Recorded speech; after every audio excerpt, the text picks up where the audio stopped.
Taraflama malo le soifua si mai lau whaafonga I talafo le video Samoa mai Australia. E whaitau miliona tangata Australia le a whaopopo tupe maua mai le Centrelink a matatu I so o na usuinga ua mai a pasiaina. Whai mai le whai ngā maloa Australia o I lātou le a whamneina I rea si itanga e au fiai tangata ro maua le pensiona o I lātou o lo o maututongi ma le ausa I ngā ruenga. O I lātou e maua le pensiona matau si soifua o le asi tia foi tupe maua. A Samoa Minister of Social Services o Amanda Rishworth o ia swinga I le sitanga o peimeni o le afesoasoani tangata Australia I so se vaenga o le soifuanga o lo iai le teminei. Ua whaelo foi sa tasi folfolanga mai le malo I le basa nei lava o le a whaititi ai le tau o le tutongi o vai la au mawhala au mo tong fitinga po medicine pe a whai ato e manu malo mai le palota o lo loma. Whai mai au banisi malana whai ngā malo e o le 2 miliona I le tausanga e wha asao mai lano le lato fuafuanga faunea o whaititi ai le tau o fuala au mawai wha taita inga mai le toru sutasi tā la o na susene I le na o le 25 tā la. O le a iri mai le atoanga o lea whaatatau pe a whaelua mai le tala whaatatau o le tupe le vasa fau. O ia swinga le a amata whaamamanu le aso mua I anuari le tausanga fau pe a whai ato e tūra I mai le leipa I le whai ngā malo. O whaelo fo le so whaatasi po le coalition o le au lātou whai a fo se whaatatau e tali tutu salama ma le fuafuanga lea pe a whai fo I a manu malo I le palota. O lo whaafefe mai pea I lunga o nei tau la fonga I a la fonga whaapopopo o tariffs am Amerika e pe o na whaia I le tele o atunuu ma manatu nisi e iu ina o fia I foi ma medicine I ia whai ngā la fonga. O se suenga sa whaia I le eczema wailoa ai o ngao o le tino o le pepe o le fat e pe o na ta ua foi I le whaapretania e mawhai ona whasosoani e loa ai pe whaono whaatetele le a fianga o sea tamaititi le atulanga. O le manuia o saidinga nei e ono mawhai ai loa o na whaia se suenga o le screening test mo le eczema ma whasosoani ai I se tonga fiti mo whaafita auri whaapea a fiai le telu tamaiti I tino. Mo le maunisi o mātua sa sueino o lato walo I le eczema ia a fianga pe a o ina whaatetele e mai se e le whaatulanga ina fo ini taimi e whai mao so ai.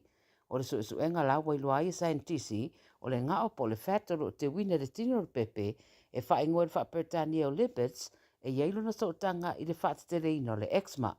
O Australia le isi atunu I le ralangi e mau lunga tele ai tangata e a fia le eczema ma ua whailua le au sue o le suenga lea na whaia a whai a solonga le lei e ono whaititi ai isi a fianga e pe o le allergic I mea tausami o le asthma ia ma le hay fever. Sa iai le whale tonu sa fiai le au nanga le company e le Jetstar I le tau na leila ma wa iai leina uumi le tele o malai waalele I Australia nei e mai sei vaenga e check in ai.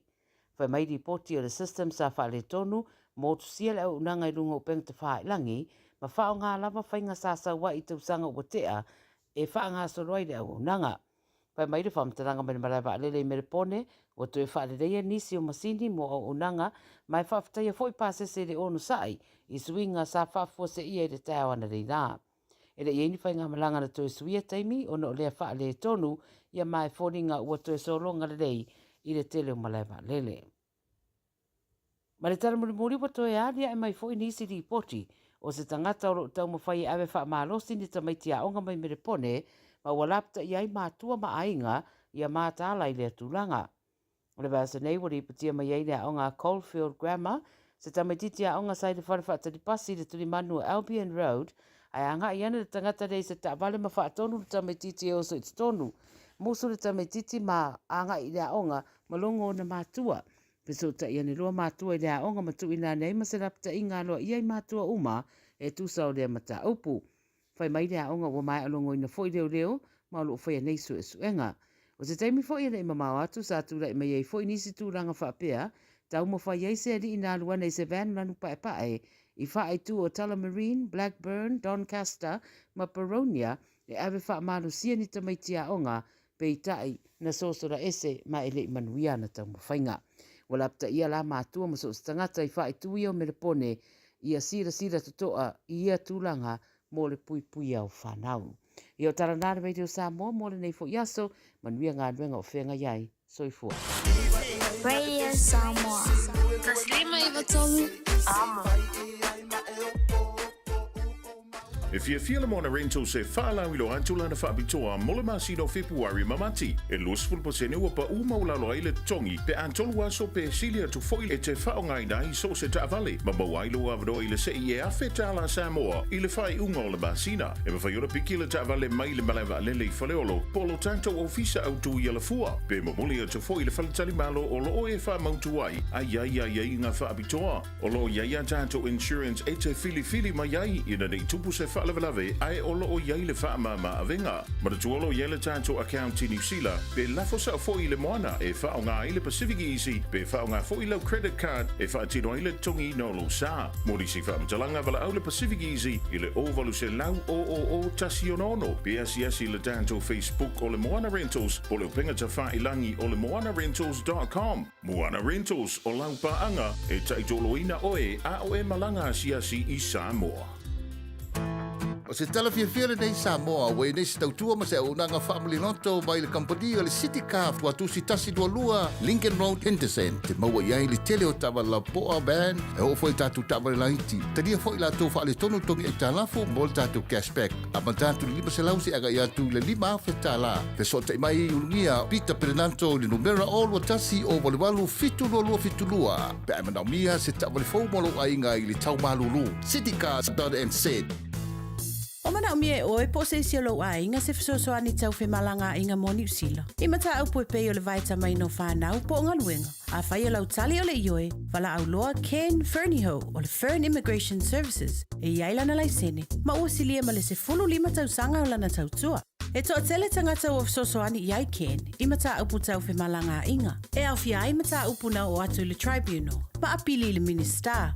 Tanga iane le mata o Facebook, ma le upenga te whailangi i moli mau. Mo nisi whamtalanga, wala au mai le Fern Immigration Services, ma tala noa ia Luisa, i le oiva, lua ono lua, tolu lua lima tolu. Lua ono lua, tolu lua lima tolu. Po le o lua tasi, tasi lima tasi, o lima.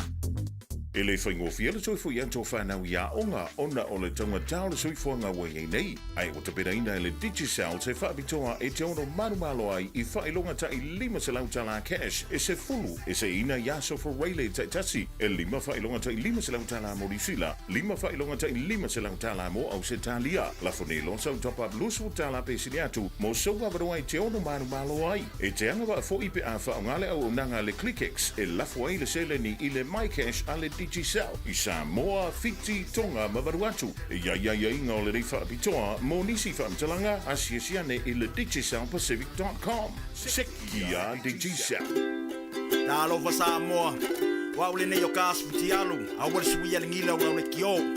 A eva mai i le se furu lima iwa kolu, Amo, Radio Samoa, Vevela a.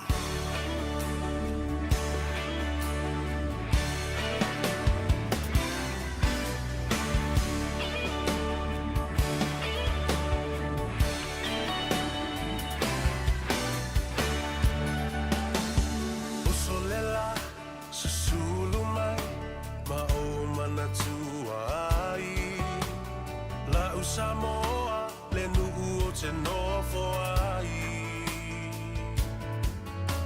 Pe wha pe whea, nanga lo atu o i lewa ai.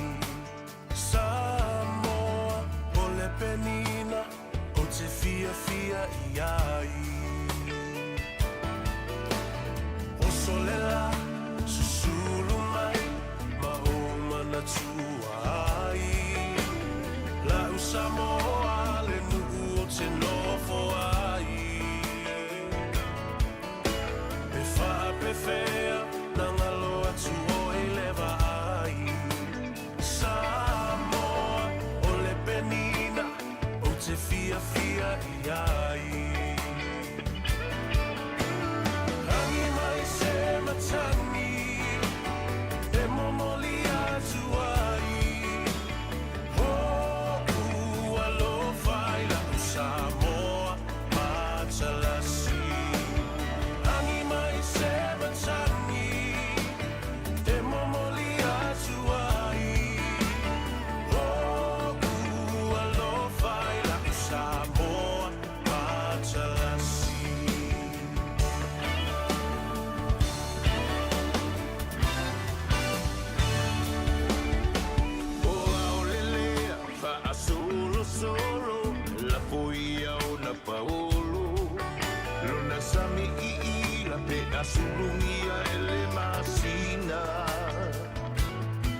Me whaapewhea, na ngalo atu oe a ita.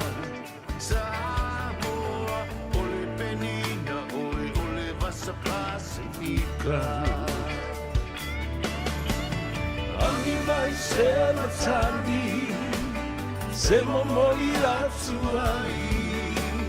No alofa ila Samoa matalasi.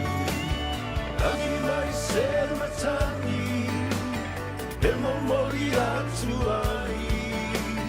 No alofa ila Samoa matalasi.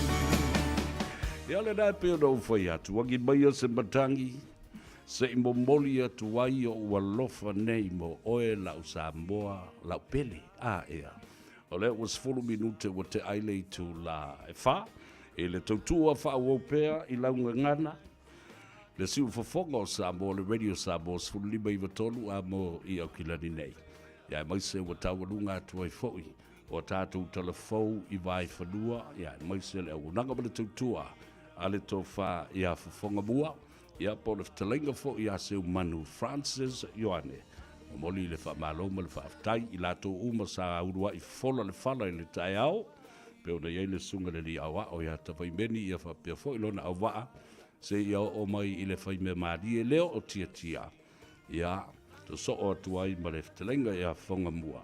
Ia lea o tātou lau lua fasile wha i le lofa ma le anga le lei o le tua sa o wha la le lei. Ai lau o maua, a hea a fua. Le anga le lei o le tua, tau muri muri elo nā lofa i a te oe, ma unei mai tātou uma.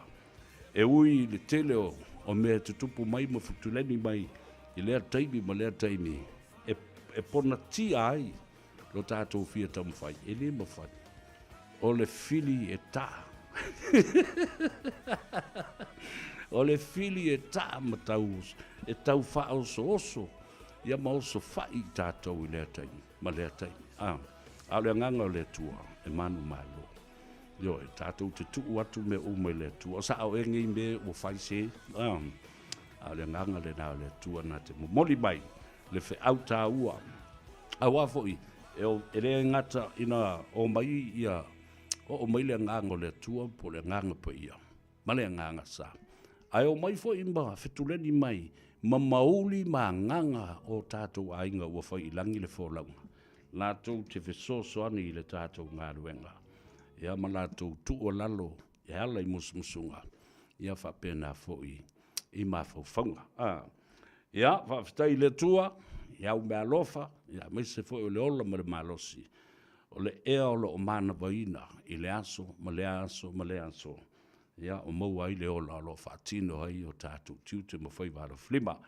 O leo wa ngā ngaifo Faiva o Samoa, pei o na ngā e le la i le tai au, ba la usu fo i le atunuu i tiute ma Faiva alo filima, o le tangata malana, o te tofi ai. O Faiva le ngā taifale, o Faiva i tua au, o Faiva fo i e fai le vate etea. Wa Faiva i le vate etea. Ia whawe whea nei ave vale le i o lo whea ima. Te ave ai pe a whea. Te tatoloa i le atunuu, ma le atunuu. Ia e whapena Faiva o le tua sivi ma Faiva o le tua vau. Ia o seunga fo i tamali i aso. E i o latu tia seu. E o ia la usu ia i le tai au. E sa ili le lupe. E sa ili fo i ia po se manutangi. Ia po se fuia. O le manuali. E tele manuale atunu. E la usu ia i ali i o latu tia seu. Ma fe tu na i le be fo le po le lupe le muni au o fa nga ina fo i tātou le vai tau i le ngana le atunu e fe tu na i muni au le to fa fe tala le to fa te mau le to fa te tala ya ma le to fa e te wai ya ma manuia ai le batangata awai pe ona u fai atu le na upu ia e na o le lua matai tusi. Si pela ngō fie, wha leo ngō fie, a o le matua. $1 million word. Miliona tā lale tausinga o le nā tama i upu wha pena. Ia a le tama i upu fo le nā. A o ina malepe, e malepe atoa i male whale li i o Samoa. Na lepe le vātangata, ma lepe lea mea, ma lepe anu lea mea, ua wha solo a tope a o ina ma lepe le upu le na o le vi a o le vā. Ai tātou te loto tele, o tātou o tangata tutoa, o tātou o tangata e ata mamai i le wha soa i le toa wha, tātou te teu mau ai, ma toi wha putu putu mai le vi ma le a. Una maua leo le upu e tasi, ma le so tanga e tasi o tangata. E ei la isi tangata, e tali ye, pe a vava ai mai ua vale fongatia. Pe vava ai mai foi, ua fefuli tua i tama. Pe vava ai mai foi, ua tau upu. Pe fai lungo le ea, pe fai ngā tei le malai, pe fai le fale ki fanga, po le fale pia, po fea lava, pe fai tonu o le fale sa. Tali ye tangata. Fai mai foi o la wali ie, fai mai foi ia. E le loa. Nau na toi recover o tama, fai mai. E leo se mea ula le mea lea. E leo ka uang kankai kali i mai ei. Mō tātou a inga e fia, ma a inga e tau whai tofe o la tū. O le alo lofa le nā, i le atunu a lofa i o tātou a inga. Toe a puti mai. Upo le atunu. Toe a puti mai. Ia ma toe whapena ona mati ai. Au ngā mea tupu. Ina ia maua ai le manosi. E whaale lei a tini ai le vāno nofo le nā. Ia mese o le mai moa mai o le tutu. Ia. E se teimi o ei lau tala e le mata upu le nā. Walae e re toe tau mate ia pe toe tau whailo fo i le whaafonga le tunu. Ia lea teimi ua tōna i atu i nā iaso po le fast food walu i tūla. Ia le ai. Ia e tātou te amata i le whai mea fia. Ma le nganga whaafitai i le atua. Tātou te talia i nai musmusunga le nganga po ia. Ma whapena ona malu ai fō launga. Ma le whaasino ala le atua ia i tātou. Ia a whaafonga mailo uso ia fiu, alo mitusi, si kuka, ia po le fionga fōi i le tupuwhia po le whaumui nā. Ia, ma ngalo se leo. Ia e toi whaafo ia tā upu. Ia il tangata ia ona upu. Ia ua, ma kua kangi sa kangi. Mai iofo i nei tangata. Lele o toe a puti mai le ipu vai sa tau masa. Ma tua i tangi lotu sa tani. E mai ere avanga le Faiva le mea kuwa i mai a kia. A lela o toe maa popo le maftanga a inga mauso ia. Le nā, telepesenga ai matua le o. A pule le tangata lona loto, o sili atu i lo le toa, na te a ea le olo. Ea opu masani na le tusi, o fata oto, e lo loto la tu winga, na faa ngā, e le li faa olo i Jesu Kiriso, ea o ai o na au so omla na au apostolo, au ai vai o la tu mafufau. E na vea fata oto, matala fata i tai, e mo mori ai le sa vali ta ua, ma le mata upsi siri e le li faa ola, ia maala malama o na so. Fatalofa ele tafatolu le tātou vādu nofo Samoa. Pa ia ma mamalu faa le malo. Pa ia foi ma mamalu faa le atunu. Ia e matua le tuu. Ma ia mawalunga se vi inga le atua. E momoli e ana au auna. I luma o le fata. Ma ia sai ma ia faa muina. Ia fai mataulanga. Ino tātou li. Ia, ele ngata lea, whatalofa i nai tamam tina mātutua o lea tanu, ngā lole soi fumuruia whaafitai te talo. O autou talo sanga e mamana. O autou talo sanga e papai mai. Matu ua lalo mai. Ai ale au whai ngā ruenga lea tua. Oka okai. Le nei fast food ma le valu i tū la. Ena pe e angi e se matangi fo le posa savili wa pe ua ngā lulu atoa ai ele mara ngā taifale. Ele aka mare paki mare kiusua sa kangi. Ai le i tū la fo ina ai au whapena fo iluftalenga ia fiu. Ele musunga ma whautuanga. Teitai o le tala lei. A inga whaiwhi au. Le sauwha inga ila tau o le au whainga ruenga tutofia le atua. Ai ale te talo o tabam tina mātua, o le telefoni, le text mai, o le vala au mai, o le e-maili mai. E anga le mea wha marosi au. Ia Samoa, wha malulu atu. asu atu vai malu i puenga ma whaasifo foi. Lea sau tau whaafonga ma sau tau sila. Ia, o upu na lalafo. Toi whaafo i mai. Upu sa vea, ia sa vea. A whea mai fiu toi whaafo ia. Fo ianga upu ia. A whaumuida, ia le nā. Ta ua le uso i le tau toe. Fafola ina le whala ma tau toe tala. Ni ngafa maululunga o Samoa. Ia olo ta whaatau waa. Lea o tātoe o mai e lumo le atua. Ia, ma le atunu. Toi ta talo atu. Ioe. Ta mangalo au na nei. Ule o toi ei nisi fale o polu totoa whapena. La tau te whaia upo le atunu. Ma whaafsanga i ma le atunu. Taunu umalo. E ma whaia na la tau. Toi a puti mai. Ma toi li poi ai ni whaale tonu. Pea na au whai atu.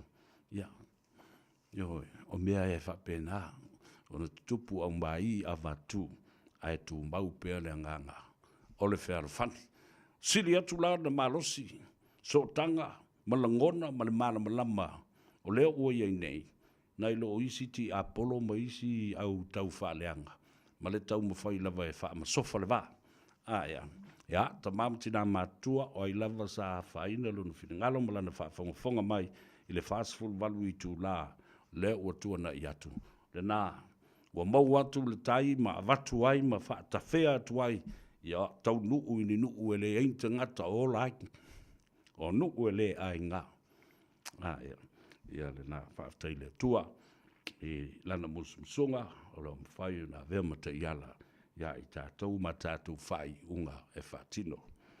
O la tātou wo e tāle pese lea. Whaamanui atu ai le puri ala waa ia te oe. Ma le fua rosa lea. Ai fatalofa foi mo i lato uma ole fou le lato fa fonga ina ua to ai tau nu mai fo i lau fanua me ele o out ro nei mo le taimi mo lau ta faunga lau eva e vanga i le lau fau malu le wa e o mai ai ya le ata tu te vivesi o le va no o le taimi fina wina i le malo ta to i Samoa mo i da to i nei ia se fa blianga mo le free visa tolu masina si o bai ta fa ma vai fo mai ma asia si mai i ainga ale o kala ya sainga le wa ve sainga kala ya le la ta to wo ta le pesele fa manuia ya te oi ina o Gagaifo Faiva le dei aso ya pa o tu la lata to e 5 minute ta le longo ua mana vanga luenga ko loki le card saini foi moe ai au te alu ma o watu se mea le whalewhenga luenga ele e o sau mea o le mea tō tino le whalewhenga luenga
Ia la ba e te tala i le tātou whailo inga male tātou whasanga inga fo i na ua ngā Gagaifo Faiva o Samoa i le nei aso tofi o le whaatawhiti o ngā ruenga o le i tāwalunga i le aso a te au. Whatalo whaapitoa i le toi tau nuu mai i whanua nei o le sāwholau o le whionga i le whaululunga o le matanga ruenga o ta longa ia whapea fo i le tūlanga o fuafuanga aluanu mamao e whaawhiwhi nai tangata. Sports and Recreation, Chief Executive, atu o taulangi mo malu lau whionga le alo sina se muntafa, o lau fitelenga lua tua mringa utaala, haftai le tua o to ai taunu mai, semi e pati, i whanua nei, sa ili matangi foi, i le to mai ma le ata mai, o anga waa ese o li i matamai tai fo mai, o li fo i matamai tai tausi soi fua. Ia mawhare mai, o lo i aile au popoto, o i lātou ia o tau ala mai ai, ia le whaamurianga le atua i o lātou au i tau tonga fitinga, o mea uma, o la ua whaatonu e tau na whai e toi whaafo i si ai le manosi o le tino. Yeah, welcome to Auckland, New Zealand, my dear brother. Yeah, le fionga ya se munu tafa, po le telenga fo ya lua tua semi e pati. Yeah, mapu maia. E au kilani sifo, e se teimi anga i tu foi, yeah, mata wheloa. Ia mawhai fo i kala o la aso. Yeah. Se koso fo i le ka iri whatever, le koe kosoa ma iri kala au. Yeah. O nisi foi, o lo o iai i le atunu nei, po tai o le malo, po nisi o le pale mene, po i lātou foi o le au whainga luenga le malo, ma whaululunga. Ta ua tele, le whaatalofa i a te oe, i le sisia e ma afisi sesi, i a whaasavali sesi le ala. O le teimile nei, pea o kukusa pau makanga kalkeni. O la ua mo tuali ai ma se fono e whaia. O lono winga, o lei fōni ngā ruenga le pāle mene o whaia. Ia lāna o le tāwhawhau ma ewa ia minsta, ewa fo ia i lātou o le tua ngai, ia lo te wawa ia tu iata i. Ia le whawhau mai, ai o pari kāti o ma leo ia la whapitoa. Le lātou te whawhau i na solo ia silo matua fo leo whātū. Mai le polkalamene na Sydney, Australia. Ia e whio ai tō tolu atu le epa o le ala limoni ia whapena fo i le whionga ia loau sola mana malo. Ia e wha o ngā tonu ai li poi le tō tolu le nā ia le no matua. Ia ma pui maru. Te ua oso fo ia. I se oso fo inga fo i lea. Ia wala ua. Tele tangata e lo o mai lunga ma whape mai. Ia, o te tau na, o whak o lo kāsi lo makua, la so ngā whaia si lo makua, ngā elu aku i le mea le usui o le whono, ma le tu ua o le malo. Ala koe loka aku fo i o le nai maa whatia le loto ma le anganga. I mela e whai, ia awa asili sila ne i eitanga te i upu e le lafo le fine le. Upu a ngata i upu. E lafo i te itai o le tunu, e lafo i te mai tai pāre mia, e lafo ia fo i minsta. E lafo i ta maita i minsta. I longa se upu o saure ngutu o le whine lea vātu le whaafonga mai lea tunu. Ai lo uloto. La me la whai fōsi whinge. Ngāanga waluaku e test fo ilele. Po to iei se malo si anga le malo. Ma leo. E ma whai e na pui a mai o ia. I le tafa tolu o ana pari kāti o la tō whea i tō tolu nei. Wale ma whai anko alu si lo makua i se mea. Ono, whua whea lava le mea alu e, pe alu le shawa, pe alu.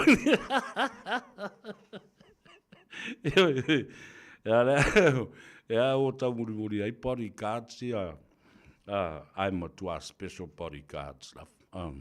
Ta la tātou ki tali e fo e wa o atana e le pepelo. Those photos tell the story, and those pictures can paint 1,000 words. Yeah, o mai la ia le o la tala noa. E le tala fia fo i le asuana le la. E na ua tō fia fo i nisi tamaitai. whaamasino se to lua, fau le ngā luenga. Ai sa ngā lulu e fo ili fono, ia whapea fo I isi mata ngā luenga le malo.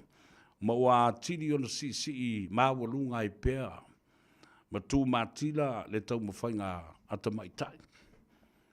I to tonu o le tātou watunu, e le ngata o ngā luenga le malo. O isi au nanga tū ma oti tū tō tasi.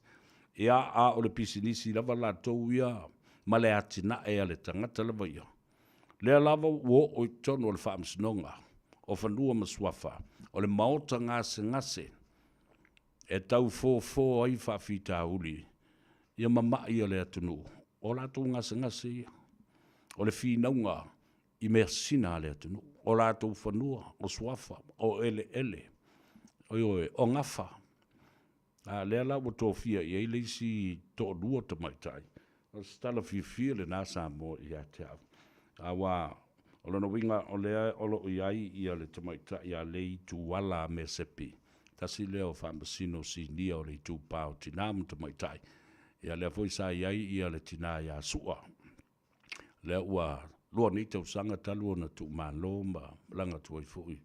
Ma futa atu I a te ia I le lo I kalestete. A lela ua to lua whamasino te maitai leo o iai. O le awhionga I a pesta tā le langi. A foa a rasi tio. Whapea fo I le awhionga I a fonti Michelin ta waa. Ia, ma leisi to lua o le tu pāo tane. O le unga mata me leisi a whale tolu o lo fipo. Ia male a fionga ia te lea, u unga, ta puni, o tapua I, ta veu.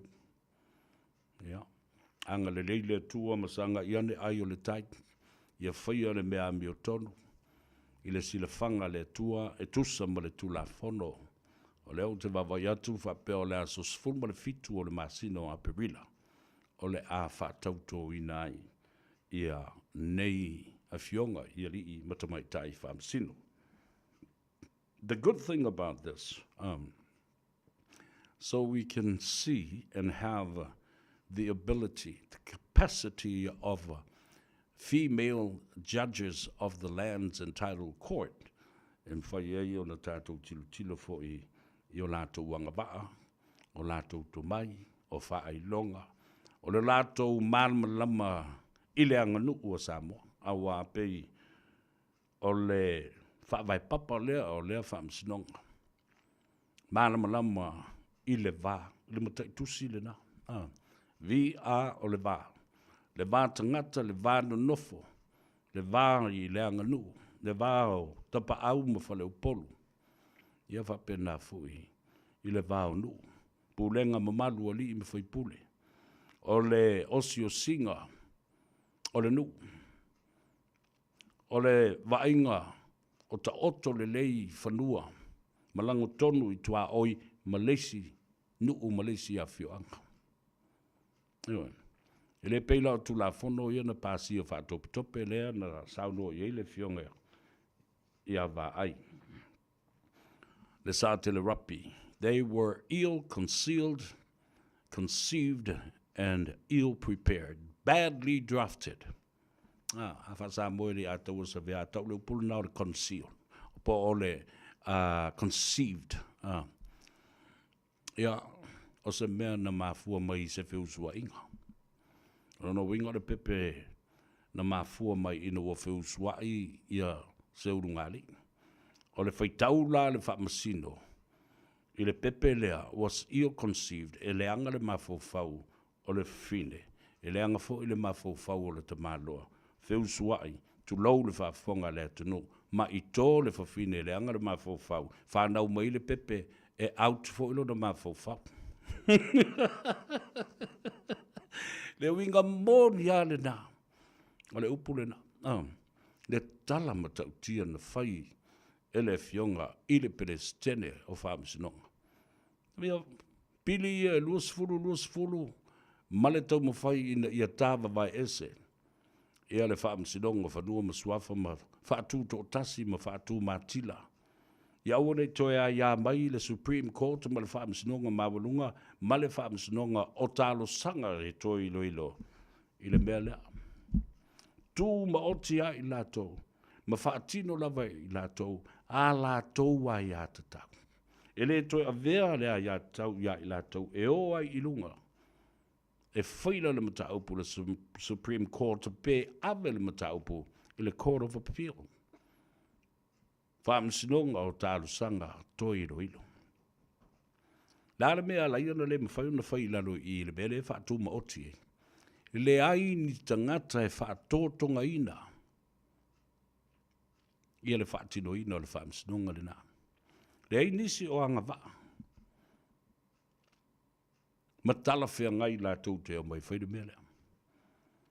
Lea la na utou sila i ai. Ina ua pasia le tula fono lea. E mana o mia ai le lua vai tolu ina ia ave ese ai tula fono ia. Leanga o leo nofo atu tui sa mau. Le sunga ia maulolo. Po le sunga fo ia fata. Ta vita amosa. Tula fono tonu wale nei ua vaa ile fungatia o ia malona afio anga ia whenga. Wha pena fo i male afio anga leo waa. Tu sa saea i lunga. Ma le loto toa, ma le loto tele, ma le whaai unga, ua tasi moe i ai. O to tonu o le maota, ma lau palota e wha atoa i ai le lua vai tolu. Tafi e se ai, nei maftianga. O le winga fo i la o le whaai unga na whaia e maulolo amosa. O lona nganga fo i lea. Ina ia, toi whaia se le lenga i le vaa o le au vaa, wha pia fo i ma whenga. Ele i sāu noa pe pa ulu sunga, wha pia o le mea lea. Le au vaa, sala, matuala, lo lua whale valu, ma lo lua whale sifulu. Ia wha pia fo i lo lua to lua, te vanga ma vai whale, ma le mamalu ia sāle murianga. O maia tātou whaalelei. But the actions that were taken on that day were seriously chosen. Nale wingo le nātala. Namatua i loto iai. Na uma na whaia i eila na whai unga. Pe palau vale mai e lesi whai pule o le lātou pāti lava o le HRPP. Le tama i whai pule o le po o na. Tauta lei ti tele nā tamase. I le whai pule matua. Ngā whai pule matua lea a mosa. Sa whai a onga i le vasenga a le tama i whai pule le nā. Au tau whaafonga i upu na lafu. E le manuia. E o mai lavala e le teimile nei. O la e whitiru tira whai solo ma iei nisi o na au tawha. Awala meale na o lai ei. Ua tuu mama ina i la ngona o tangata ono le manatu i le pare mene. Ma ele sā i tia whau. A le mea moni ai ono tupu le nāso. Ia ele o se mea mana o iei Samoa e fia tilo i ai. Ina ua o maile whaangau au tu tā longa ma le sunga maulolo. Ia. E wha tupu se wha lawe lawe. Tālu se ia i a tau mamao ma ia. Mea le anga e mani mea le mana mia. Ai mase o le taimile nei. Tasi foi le mea na tā ua lo ma fau. Sa mata le noa i ma le fitelenga ia fiu. Ia po le a fiunga fo ia fau mui nā. Romi tusi skoka. A o tātu iai sa mo le taimi ma ale. I ona tu langa pangatia. Ma ngase o malo o lo whea ngai ma le tātou atunu. O le ngata i o tātou taitai. O ma tā upu i tono le pānemene. Ua whetu ia i whai au a poa. I tū mai tolu. O le i tū e taitai i whia mea. Malana sifuru ma le lima. O le sunga lauli e le mali e toa malana lua se furu. Whapena fo le sunga atula e pa malana sifuru ma le balu. Aia. E wha sanga uma i o i le fionga le whong ftelai. Talo whai le whong ftelai. Na paula tangata lai tu I o le whongaftalai. Na o le ao le malo. La auli malana to lua se fu.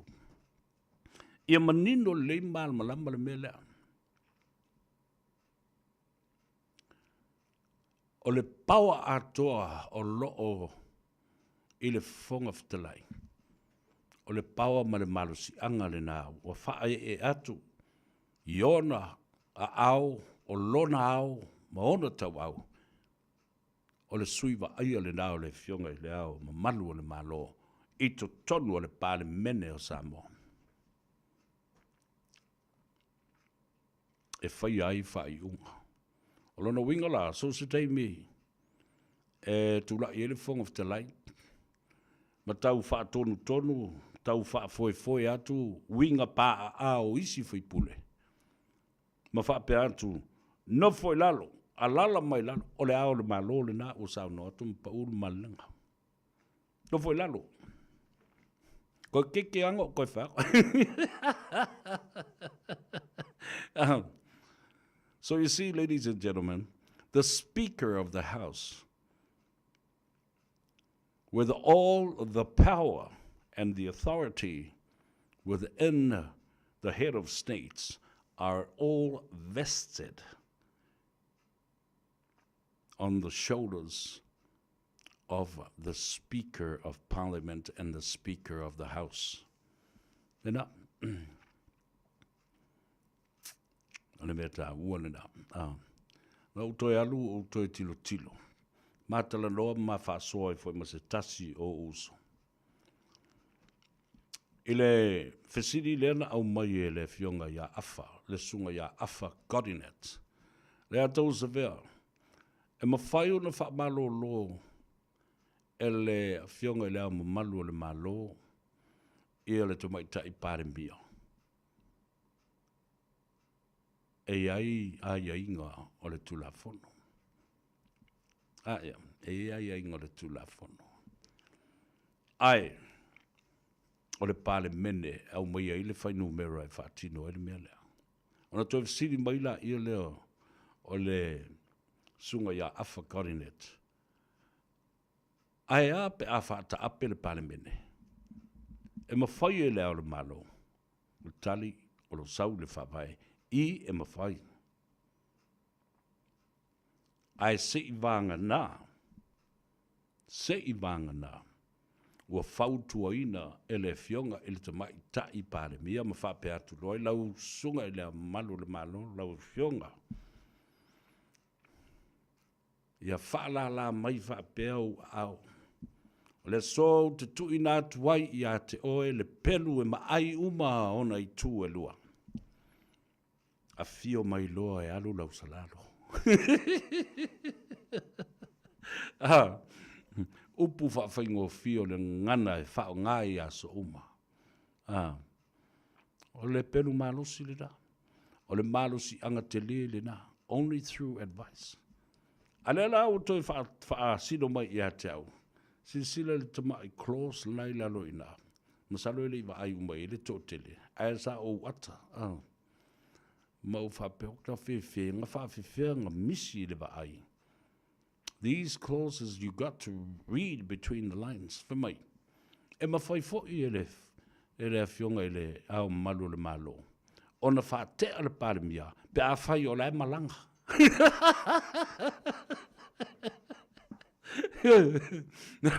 Pe a whai o le malanga ia tunua. A wala whake a o le I. E au solo le vale le alu. Ia whako am whai lorga, e le malu si anga ma le pau anga o le au le malo I whake a. O te matua I uofo. I o tātou mātua. I re taimina tusi e le whawai. Ma manai tamai clauses na. E tuu e whao popo iai. E ala na whai mea ia. E peo ni tū la whono fo I lea whaatonu tonu. Pe a o mai aso leanga. Ua fesoua ina ai upu whai o malo. Ma tau le maua I se tali a o le li matua tilo le le iai. O la lava iai ina le tali o mea umane. e mafua la utala leo a watu nei. A tātou fo'i nei i ngā ruenga whonga whtalai na whaie le tele o tausanga. Lea lava lo wha maumawina i te tonu o le Hansard. Wha maumonga upu le upu. Le pāle mene o mea nei te tonu, o mea na whinau e av ese. E le tala whea ngai, ma le wha longolongo, ma le wha whonga. Lea lau te whaia tuai nei. Na iai fo i mea wha pēnei na tupu le nā vai tau. A o iai fo whonga whatalai ata ma mai ma le totoa nei. Mea mālama lama le lei. I tu la fono wha vai, tu la fono tu mau, tu la fono o amionga tāwaloa. Matama i clauses nei. Provisions. Tu la fono wha tonu tonu. Tu la fono e wha foe ai le tu la fono au tu. Tu lo iai matama i mea. O teu te unga na. Mo aso leanga. O longa muinga. O lea ele i o tele i tua e toe tau au wha i mai le history. O le whonga whtalai. O e ua whai i langi le wholaunga. Ma lato wha i unga na whaia ini lafo. Sa wha tū e le wha tua ina aise tai tai. Pa o se sui o le mauta. Lare mena whai e nātangata. O le winga lau tala le tūla whono. So, within Parliament, every step and every issue was, the President was already set. It's just a matter of going back in time in history. Au malu manongi o whai unga na whaia whonga whtelai. Ine muta upu o ngaonga whapenei i le nā waitau. Pēna whaia le whonga whtelai lana whai unga. Pēna whaia se whai ngā pānota. Pēna toi wha i le muta upu e ave o le wha msidonga. O lona tiu te le nāo le wha mtala wha winga. Ma apalai le tūla whono. Ta ua tele le nā waenga. Whatalo wha abitoa lawa i lunga le tātou api e wholinga. Le me whai una ngalo o tau. Tātou wō o uso ma tua whakawhine. Ia whapena fo i a inga pele ma au mamai. Ma ia tunu ue fio le lalurangi. A me se tono Samoa. O tau se sila iai. Sia tama i a piskuik le na whai nei ma telenga ia fiu. Au tau se sila atu e le fia se furu afi. Fia se la mai Samoa. O loto ma nganga o tangata mai Samoa. E a mai le whautuanga o nisi fo i a sai. Nisi fo i e whapea e a ma. La tau te whamo i fo i a fiu, whamo i mai i a teau. Tauleanga fiu. Au tau se sila iai. And that is as good as it gets. And we never allowed it to go any further than this. Awa e tangata e awi o, e tangata e au mai I, o a inga, o wō mai masani o nuu mawhio anga. Wawa ai mai, lea na mātala no ai mawhio. Leu soe o tā ua leusu. Tātā ngofie au mai whātasi lea tunu. O ua tāti toe whasosoani I le mea le mā lola ua whainei. Ia male pāle mene ua wā I le whangatia. A vea le melea, ma awala tāte, au mā lua I manongi, ma mai a ao lea tunu. Tātou tutu whātasi, tātou whaano noa whātasi, tātou whaano no manu whātasi. Aisea, ono le mea le tupu le pāle mene. E wāla le whangatia o le pāle mene, ai toi whasosoni e tu mata ua, e wha wā le whangatia o lea tunu umatangata. O loo mana o mie tangata. Se sulu fa inga ina ia maua le maf. Le malama ia ma le mafana fana ma le file mua le nganga. We don't add salt to the injury. We're here to heal the country. Ina ia ave sea maftianga le tunu.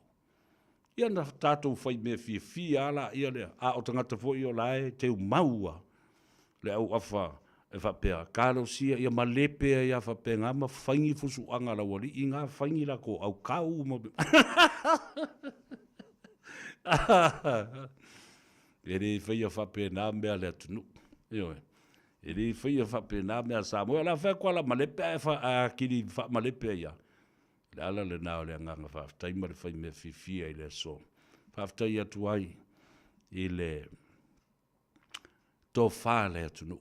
Ai me se fo i le whautanga fo i ate utou whale upolu. O utou le nofo vale fo i. Ma whaasa sao le nofo le tangata la tau ia ma whaapi olo na lima ma whaapea aku oi pea ia ori ia. O utou a apa mai. O i ta mama tina mātutua. Ta mai ana nai le mamau le mea na wala au mai ei le loi.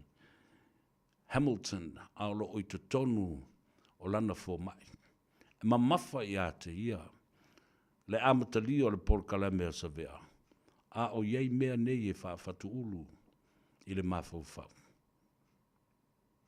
Na wala au mai, le atau a savea te wala au atu, ma la utu ua lalo, e alo whangia, le atu nu ua lo o mai moa ma sila ma tāpua i o tō Faiva. Mai se foi le telenga ia fiu. Au foi atu iai. Wa leva na fai le fai unga. Na fai ana le lai le tai au le teimi no o wala ai ma fai le tatalo i le li. Ina ia musuinga ma lie pe o le upua. E fai le tamalo si umo. Le langona ma le faa mui ma le fatu. Ia o ngatusa so loto. Ma le loto o le fionga le famuina. Ona au mai la ia lea o le manongi o le lolo. E file muai, uai manu o Samoa. Ioe. Manu o le loto. Manu o mata i le vaai. Manu o talinga i le fia. I le whaalongo. Manu o le mawhau. I le lei loa whaavasenga. Ma le le mautonu. Po o anei mea whai mai. E tai o le atunu. Ya la fe mai ko mai a mako o a ko fe ya fikalia mako mal porkiki a va fe na va tu ya auto toto wo to le ma foi na foi se ton ora va kula la ma le pe makala la kasi fa a ko ile me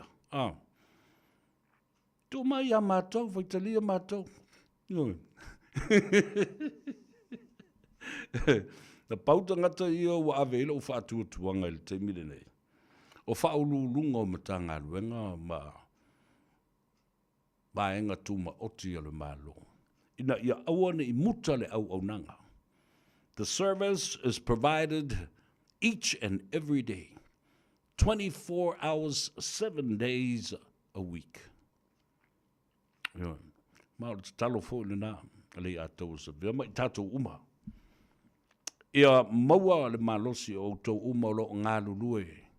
I le matanga luenga, ma le malosi anga whaale le tise. Pui alo tau soifua vave na tai waia.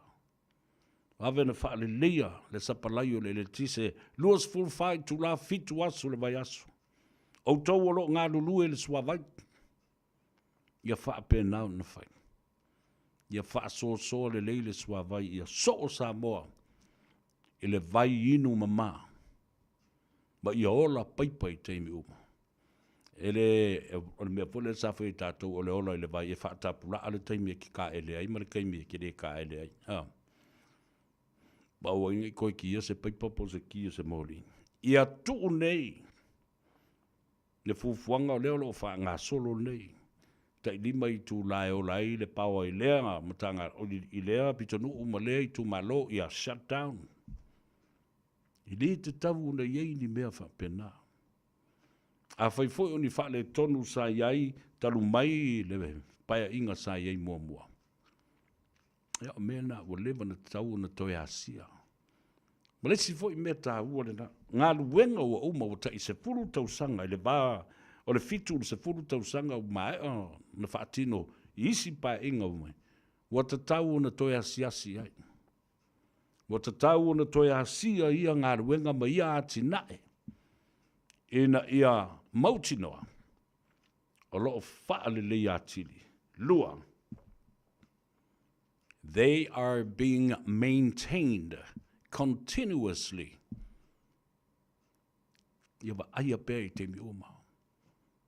Ma ia le lei, nei a tina e mawhai o na tautua I na ai ia le tātou o tunu. Ia le na, ala tātou o e tāle pese lea, le o to e 5 minute o na tāle o le tūlai 5, wau te lo le tāle 5, mai le afo le whae tau le 5. Ia o tele ina mānama ia le tele foi o ngā ruenga. Ia, ma watu e foi le whautuanga. Whaftai o le pau ia se timu mālosi le nei aso, ia me se foi o ni matangi mālolosi e pe o le aso ananafi. O kale makau ki ia.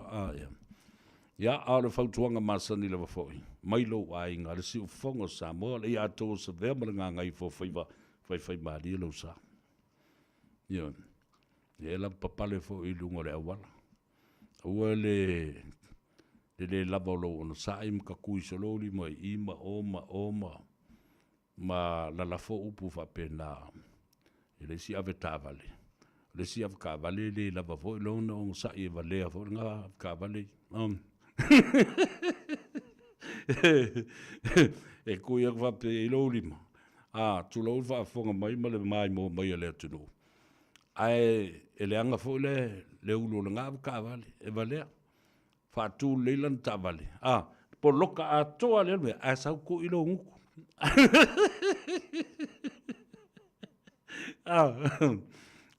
fa ku po loka a ko le bera a sa ku ilo nguku mai fo le isi av ka vale vale wa tu fa fonga le tunu o upu o le tatu tala do ai a wa upu fa ngo fi o upu la tamai o upu sa o mo upu monina o mai le isi au ta vale vale o mai tutu ai I le fusuanga le fai, e ka po e aka. Ma lele lunga le social media. A le au koe poloka a koa koe a. Ai le a fia la tau le whanawelawe. O le au fai kakala. Ioi, ta po e la tau wata. Se I po a le telo ni a la tau viewers, vo lele lunga o la tau pages pa me whapena. A le ero o watu le whautuanga. Aua. Ioi. Wala vea ka vale ma faifu su nga au vanga a lo ava ngosi si vanga la wala o talo mai leo e te alu atu. Na e lulai. E wiki ngo faifu e nga makapu e solo fua ka ole. Ola nga mea valea la tau ia ma le tupu o ile. Ole over ole se se o me fai. Tato wo tale pesel te mai tai o Gailina a Kelly. Ia, le teimi a lea o a e mai I le wha ili fo le wha tala se mata e emo. Ia, wha pe fo le uso a sa lea mua o sone, ia manai o na uso matua wha fine. I le nawa I teimi, te ngata tate maasani le iai ma osi whai ngā wo. O wha ili a inga, le teimi na ola ai ma ha e mai o tala vau le tupulanga. Tama mateine. A mata I fua le sfuru walu, sfuru iwa, lua sfuru, la e maha nei ala. O le teimi lava na a mata ilo na whai uo a tama mateine nei. Se e atu leisi stepu ua whai le to lua mar whanau, a mata loa na tala lautasi ia. Ia wha ili malolosi nei a inga. Sa atina e mai le telo tau sanga o mawai. Ia, mole I tu malo o le tamatangi, ia le pata. Le fata le tala se mata e mo malta mai tai o Kaylin a Kelly.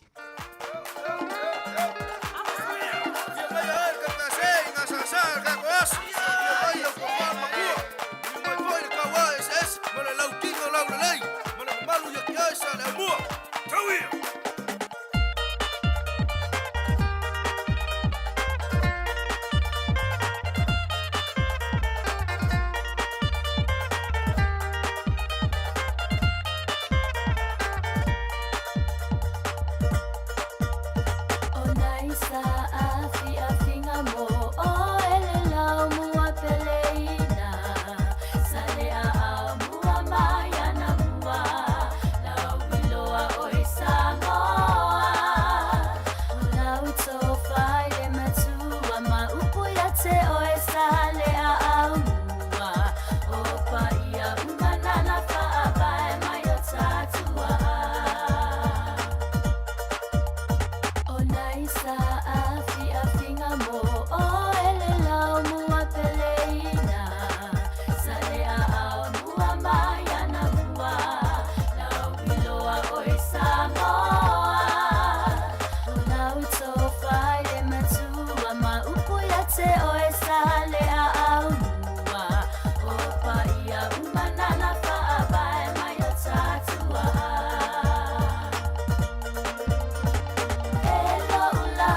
se vai ngā whāwau I nai tina manai whānau Ao pe suru whai solo Ao papa o mea tau Tai tai o malo sei whai ane ai o se whātatau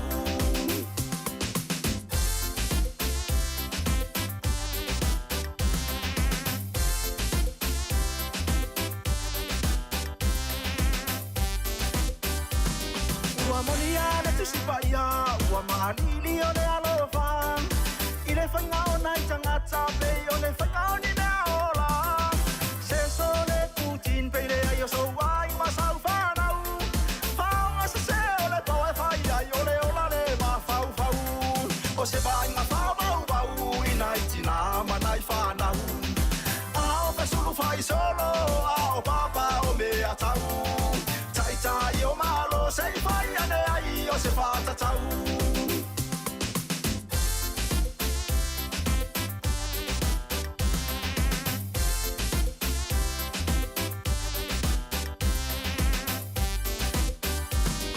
Leo se nea e o whai le te leo nei mea e te tupu mai Pā mai ma le whana tura e te tau mai ei ma nei taua Moni whetalai ngā Iesu o mea ie ao na taunu Moi whai tatore whaola tanga whae ai ao touru Ua ola ia so e ngā tai whātua tua ma mātalai Aua le papone le tangata e whasi o tina o le tino Aua o le tātou o la waiai ao Iesu Keriso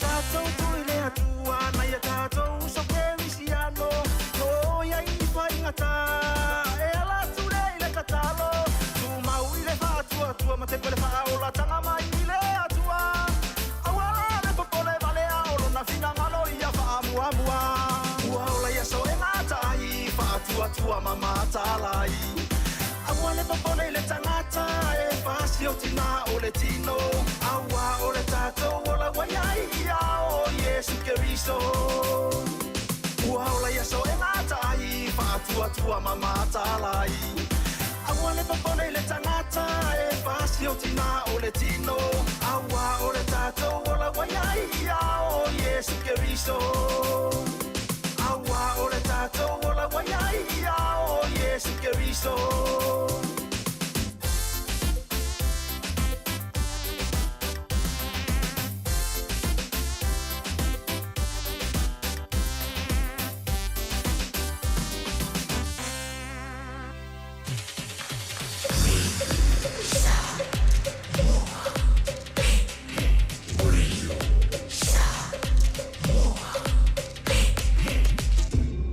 Noivo tu, amo.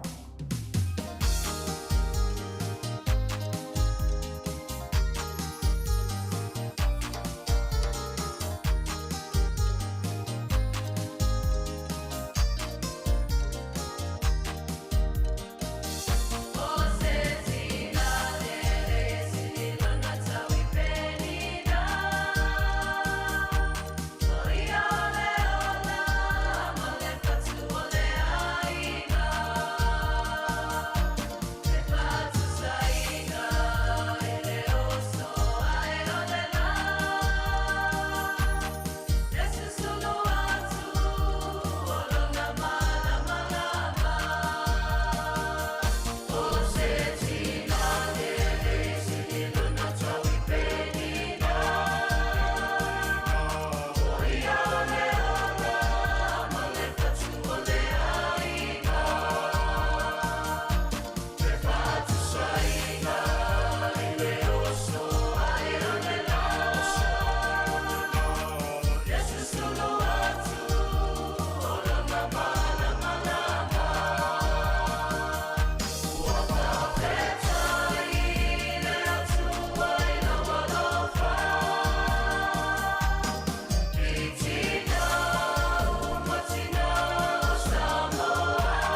Ia le nā whawhiwhianga sui whiwhiloi o le mānawa o ngā luenga i na ua ngā Gagaifo Faiva o le atunu i le nei fo i a strofi e whātawhiti o ngā luenga au whaipese le nā a le autalavo o le e whakasā mai whasto uta.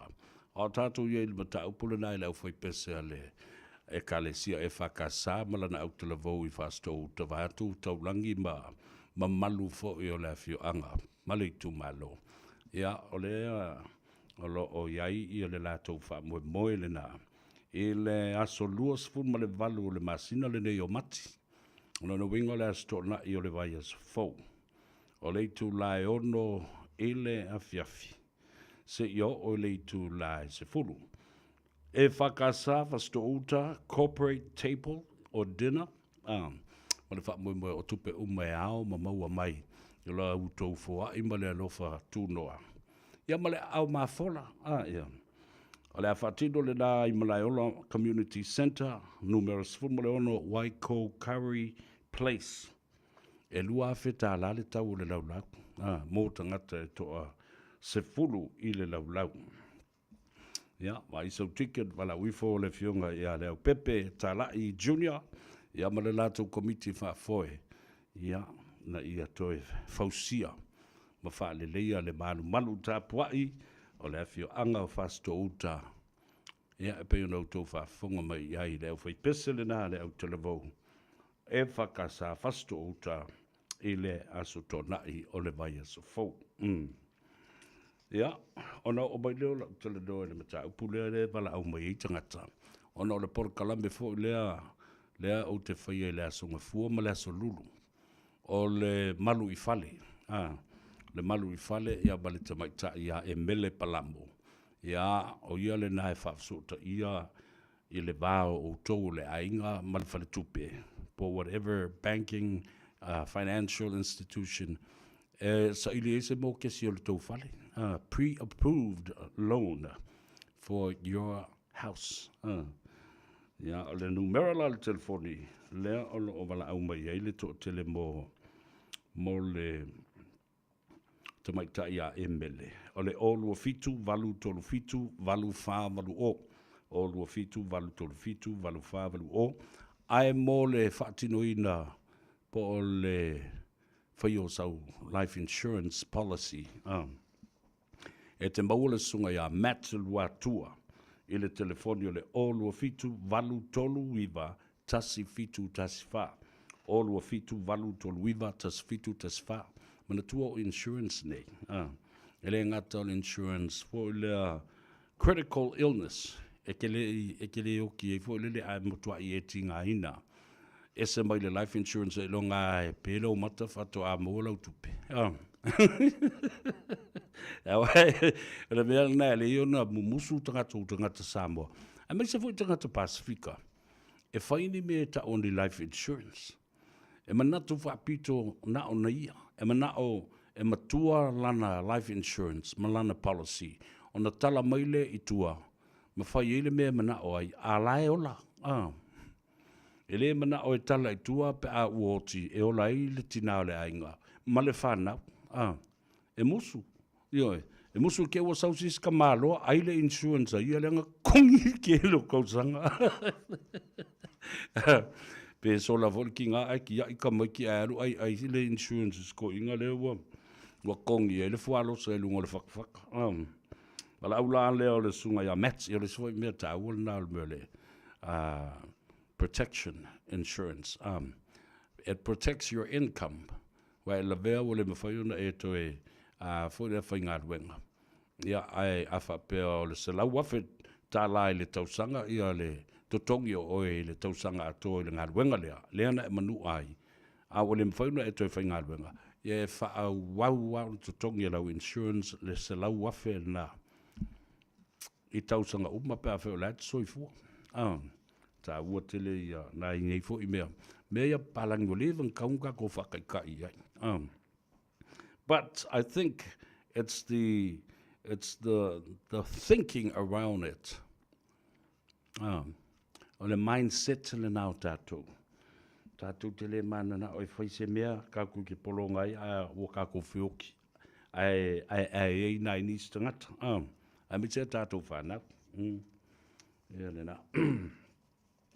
Nubera na le wala au mai ei ia le tō telefo ia le tātou o tunu. Sa o mata tu ma le wha no tele le press conference a le Fox News, CNN, MSCN, o News Network umani i Amerika le malo tele. Ma le tulanga wo o nei iai ia fuafuanga ale Palestine Donald Trump ia whapefo i le li i lea ele aisono tofinga i tono le pare mene ma le kabineta ma le whale pai. A lea wa maile te maloa sili o na millionaire, billionaire i le lalulangi a tōma Amerika. Tangata le nei na whanau i Afrika i saute. Elon Musk. Tangata le nei. E tusana ia aitala fuina se tupe. E tolus ful valu pasene mai le paketi ma tupe maua ale malo Amerika. E whai e ana business ma whaatino ai le fausio me o ta vale fo nei e o le tise. E le to e utuina i se swa u ia pa o se bensini fo. Le ia i le company le u whai ngoi no le Telsa. Po le Tesla e.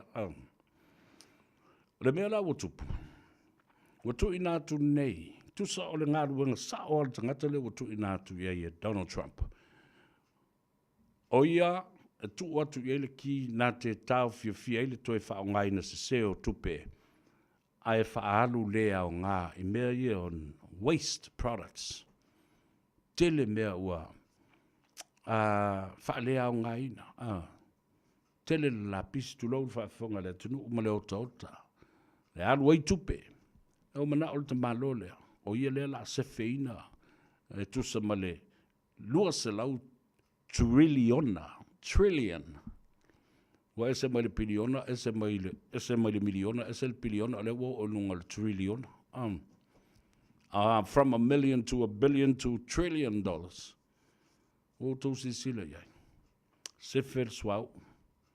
Sefer le pensini. E le toi whaongaina me ta o fossil fuel. E susunu, maalu aile ea leanga ma le kasa leanga. E le vate tea ma mana vaina e tangata. E le nei fuafuanga siri, a le mea monia. E a mai tupe o lo whaonga e tangata na tauala mai i a lato la fonga e tutongi. E mai e whai e ana pisinisi mana mea ia. Le ala watu atu i malaki o le matanga ruenga o tupe. He has been given the keys of the office of the treasury. O i e puna whanau, matao fiofi mamau ai. Tupe uma le atunu, le wala pule ila ukama lea. And now, lana whaalinga matautia lena o mai le lua aso, a le otaliena for Donald Trump. He is going into the treasury datas and look at everyone's social security number and transactions. Te lole whai unga le tamalo Elon Musk lena whai nei. O le a TPS ma tau fia le toi tui nātu o tupe ia o laitanga ta mātutua. Social securities, those who are now retired from full-time work. Even the veterans la tau sa tau tua i le taua, tau tua i le ami, le fita, whapena foi le malosio au tau a le vate tea po le Air Force, o va tau o le ngatai fale, ia po le Navy foi.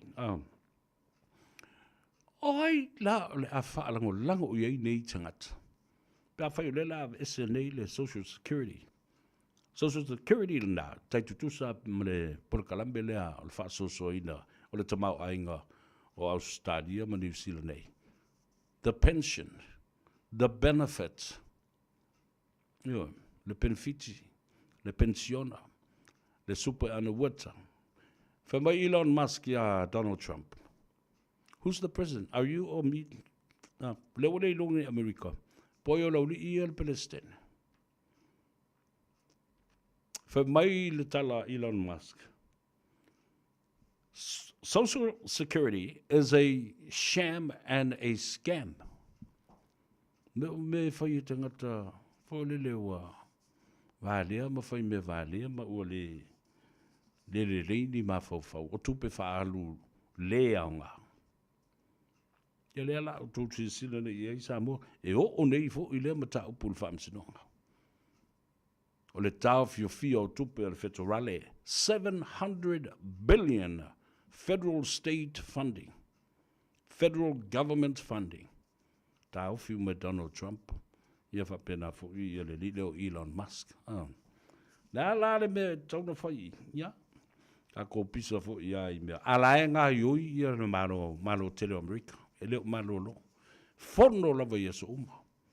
Ai ale mea ka ko ule whai, o le omo. Talo whai. Sio tātou o tunu. Ia, o le la tātou whapene ia ma whaatau ma mate tua i lava. Ma wha aunga ngase tua se tau le basino me. E oso loa ia le fono le pāle mene ina ia pāsia le talo le tupe. Ai oso loa fo i ma whaamasinonga o la uli, o lio, o le teinere na o lusi, o luse e pa, po o lise, ia o Samuelu, o le whionga ia wpuleai, sua whai mata, tele le a fianga o tātou tangata. Ai mai se le tūlanga le na o lo o si i ei pe lunga le maua lunga o le tamau a inga. Le nei taimi, ia a o whaafsanga i tātou ma le moe, o le moe vave le fiafi. Ku ua mai loa, ia onga, taunu umai ma le pasi ua mai le, au whai ngā luenga, sa whawha i loi lalo. Ai serve loa, alo le tali ngā sua. Ia. Awa ale wawenga whaira kome ai o le fiafi ma lau ko ngai, o il kome ai. Ia, o le mea nao iai. Ia ai pongisa. O a pē mai ma le pawa.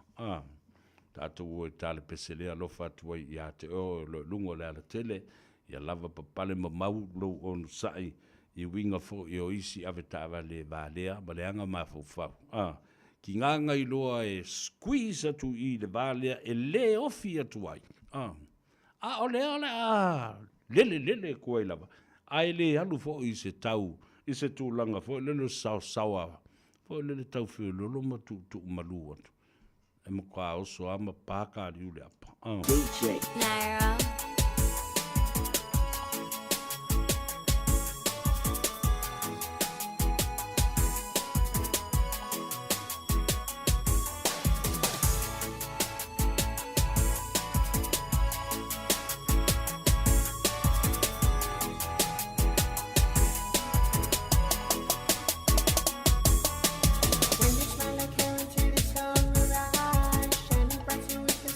Purpose of life, holding on to what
Wea kala ngoa ingi kama Peila e oki a ufo linga Ufia kama ia lo me makiva Etse pia pia e ola i leo langa Etse le pia paya ina isi tama Oye ue panga ole tamo le asa Etse le pia osi a etse se ifanga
Myself in the mighty jungle. Welcome down there in the mighty island.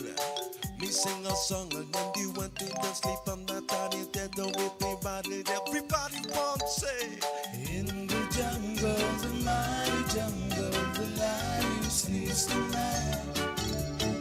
In the jungle, the mighty jungle, the lion sleeps tonight.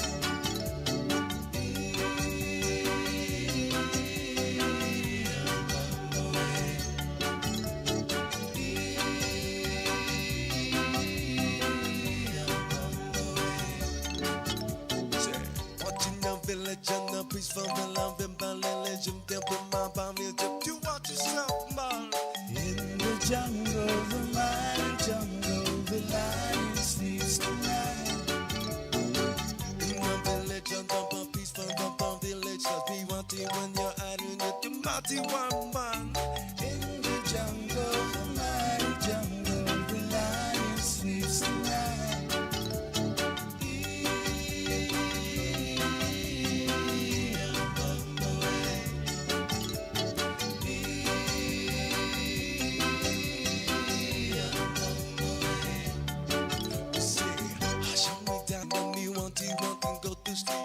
Watch him get back because to really back fun in the jungle.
lofa to Noah Lion of Judah Worship Team mai tutuila America Samoa. Lofa file ku ai o lunga le awala tele. Tonu lo sa ia a o e malanga. Ia fofu watu mo le fale. O le ua toe sfulbal valu minute tale tu laiono. Ia o taunu ufo ima le sa fo lau o le tamaitai. Ati mai le tatou fale ta vale. Henderson Cars fatalo fatu ati malolo ngā lua le nei aso. Alo foi le soifua mduia. Ia malo se kusa vera ia malo lava le te on sai le ne tula le aso ia le fo wala malama fai ule ia fe amunga luenga foi ia lo tuma pela lo fo malanga le tua ia o lo mani ia mea o mai le ne tua so ofisa ia o mai le nai tu Ia saundo ina foi ia o lo mduia le tatou ofisa ma le au whainga luenga a mata maritai hausa ia o mai fo i lo u teimi ia lo le leibe uma e ale nei aso i le tūlanga o le tangata whātau ia manai kon kala te fōfo i ua sainia. Ia whasai lava ia le nei aso ia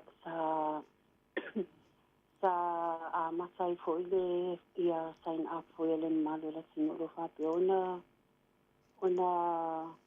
so mai ala so application fo i le aso an nafi i le se whaasino ina nei ia aso sign up ia o le tōtele lava o nunga nei au kilani ia le sa wha ngā saura la so sign up ia o le aso sai au ia le whape ona tauno me ea ta so a inga me la loi i Christchurch le aso sai au ia o ana nei la ia le sa whaasino ina i sign up ia mai sile ia le malo la sinu sa ina mai ia application ia ne la sai au ma nei le uli ia le lana wha uma o na lasine ia e le i sa ina le ono le tulai ono sa puna sa spasa vale.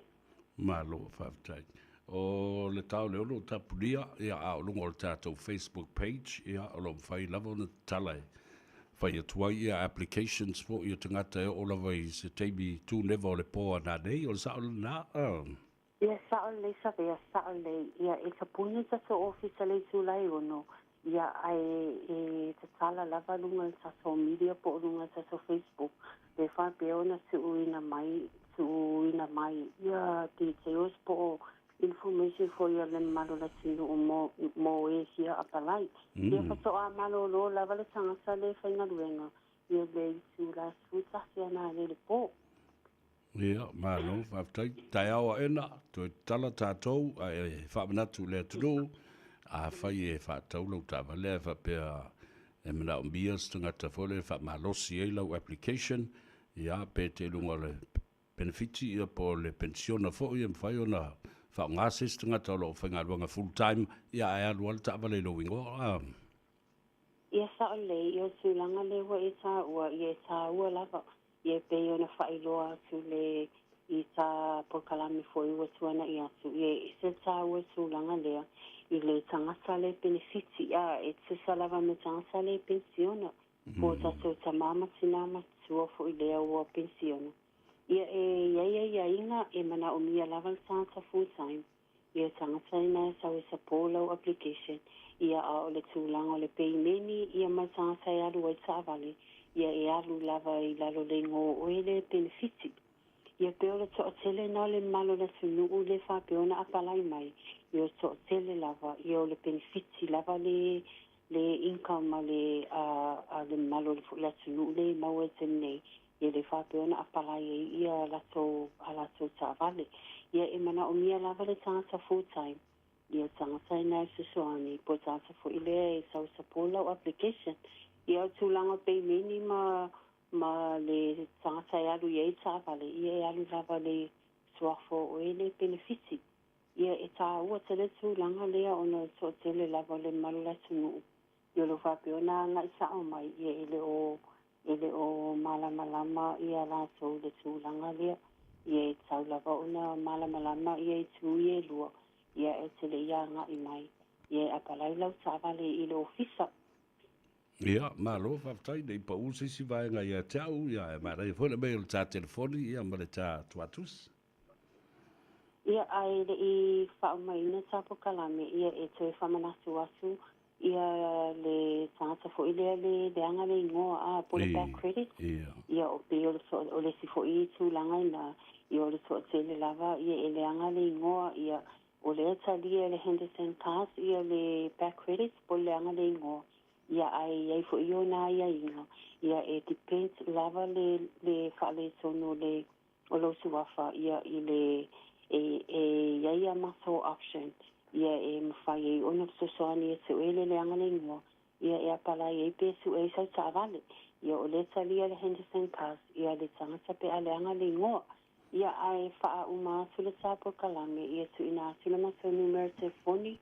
Ia a whewhi a palai sau tā vale, ia wala au sa o mai au o ati, I le numera o vale se lau, titutastasi, ia pole maso Facebook page nei alu le Henderson Cast, ia e send mai e o details, po au whamaumanga fo I po information, e a palai e sau tā vale.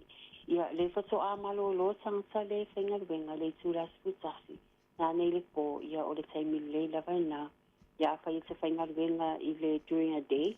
Ia so o le night time, ia o le taimi le lawaina. Ia e te awanoa. Ia send mai e o details. Ia e a matailau application pe a matai fulau process. Ia male matau numera telefoni nau whailo atu. Ia pete su sa o mai fo I le matau officer. I le tuatusi. Tasi wa Cavendish Drive I papatoe manikau. Pasai lava maleva nosa vea. Ia, malo whaftai. Ia, ria lava le fiafi, ria fo I masau le mule toi fo I atu I ainga. Ai wha sofi ria, soifu ia bo. Nei teimi whiloa I lea soa tai au? Ia, whiloa I lea soa tai au, wha soifua. Wha soifua ia, ria. O le e tātou teimi o le ua to e sfuru minute o na tale o le tau lai ono o le tau tua le nei bo. O le siu fongo Samoa. Le Radio Samoa sulu lima I watolu wa mo I au kulani. E na ua ngā Gagaifo Faiva o le atunuu. Po whea lava le tafo le nanulangi. Ia o e mafuta mai ai, o le o te wawai atu, o le o mafuta mai ia sio tō whine. Naomi Avia. Mai matautu I le whanga I le malai o le toto. Ai wa umanga wha apa usau koko a. Ia alo whātu le kamo o si manua. Ai maise le tātu tina matua ia wha mele. Ia wha pia fo I auto umalava. Whatalofa, ma wha manuia tu fōi, I le nei e fiafi ngā ruenga, ma malo longa, le fionga le suafa ia le malu a via, ia whapea fōi ia le malu Faiva a via, ia whapea fōi ia le whaletua ia me sepa, ai maise o le tō wha ia tongia, le fionga ia tongia, ia po le fionga fōi ia fuatino, le au ngā upu, tō muli, le wawai atua mafuta mai I Perth I Western Australia. Tātou umolo I lunga o le tabale le teimile nei. Mei a Vito, nomineta malua fau, ia whapea fo I fuatino Iosefa, ma le tua fine ia Erolini Iosefa, ia ma whaamanuia atua I le tamā matua o le tātou ainga, ia masoe tauli Iosefa ma le uso ia vaisingano. SSCO vai au, whatalofa bitoa foi, I le uso ia reupena, ia po le sunga foi, a lole sio mika, ia mai latou o lo mafuta mai Brisbane, Australia, ia ene ngata I lea, whatalofa whabitoa. Ila uso ia whisai I sai, ia o lo mafuta mai Melbourne, Australia. Aftai I uso le tualalo foi, ia, whapena foi o le mafuta mai le tātou, polo kalame o le ngā Gagaifo Faiva. Whatalo whatu tui sa mau koroseta to'o. Ia, o toe le toa. Ka mai ia lo uso ea tui sa mau. Koroseta to'o. Sunga ea whata. God is here, so let's move on. And, malinga lue le nganga pa ia I o tātou loto. We have challenges, of course, ahead. But togetherness is the only weapon we use. Choo! Ava ili kiusua tu isa mau. Talo whawhata koroseta to'o, aba moe lo manuia fo oe male ainga, male au mau huai I Australia. J. Roberts. Alole soifua manuia. Ia whapea fo ia le masani ai Sophie Andrew, talo wha Sophie.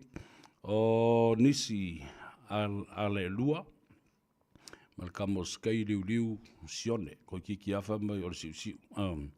Ino sia fatumiti talofa lava malo le soifomanuia, alo le ngā lulue i le atunu, po le whātoanga i Samoa, ia po whai ngā whaiva fo i le ngā taifale, ia po le whāpau fo o le koko, ma le au whaisaka. Tasi nei tangata, tō yelo pulo, those who deal with the domestic responsibilities around the environment of home, la tō ia no fu le whale le aso atoe wa ita maiti, ia whai fo le toast ma le iputia le tamama le tina, whai ngoi fua la au, whata ele, whaka ele whakasia, ka mamki anga makuam ka maiki, ia o mai, ia toi anga ia au moita maiti mai lea onga, ia toi au mai whaatutu le umuku ka vātu le whaafonga mai.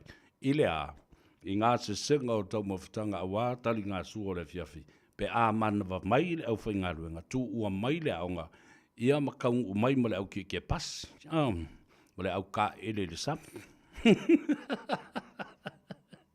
E waka koilo uma, ia si kairi mo winga o a mionga tātou, le urua ia li i Filipo talo falava malo le soifua maduia o fatalo fatu i le tātou nuu.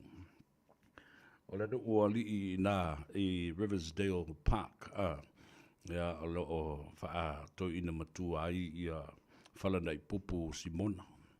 Ia whapena foi ia le toi ina ia fata tau a mo o le leisi toi ina matua e sua whai a Sam. Ia whapena foi ia leisi toi ina wano matua foi o la mepong. Ia whapea ia leisi toi ina palangi la e lata mea i me ei matai Samoa.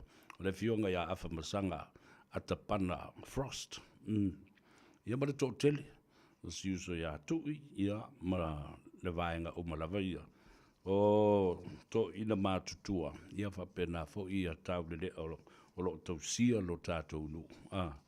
Ma lo atu le ngā rurue le nei aso, whamui moe sa manuia me oma. Ia, whapena foi ia le tūlanga o au tō wātina e mga ruenga sa whenga iai.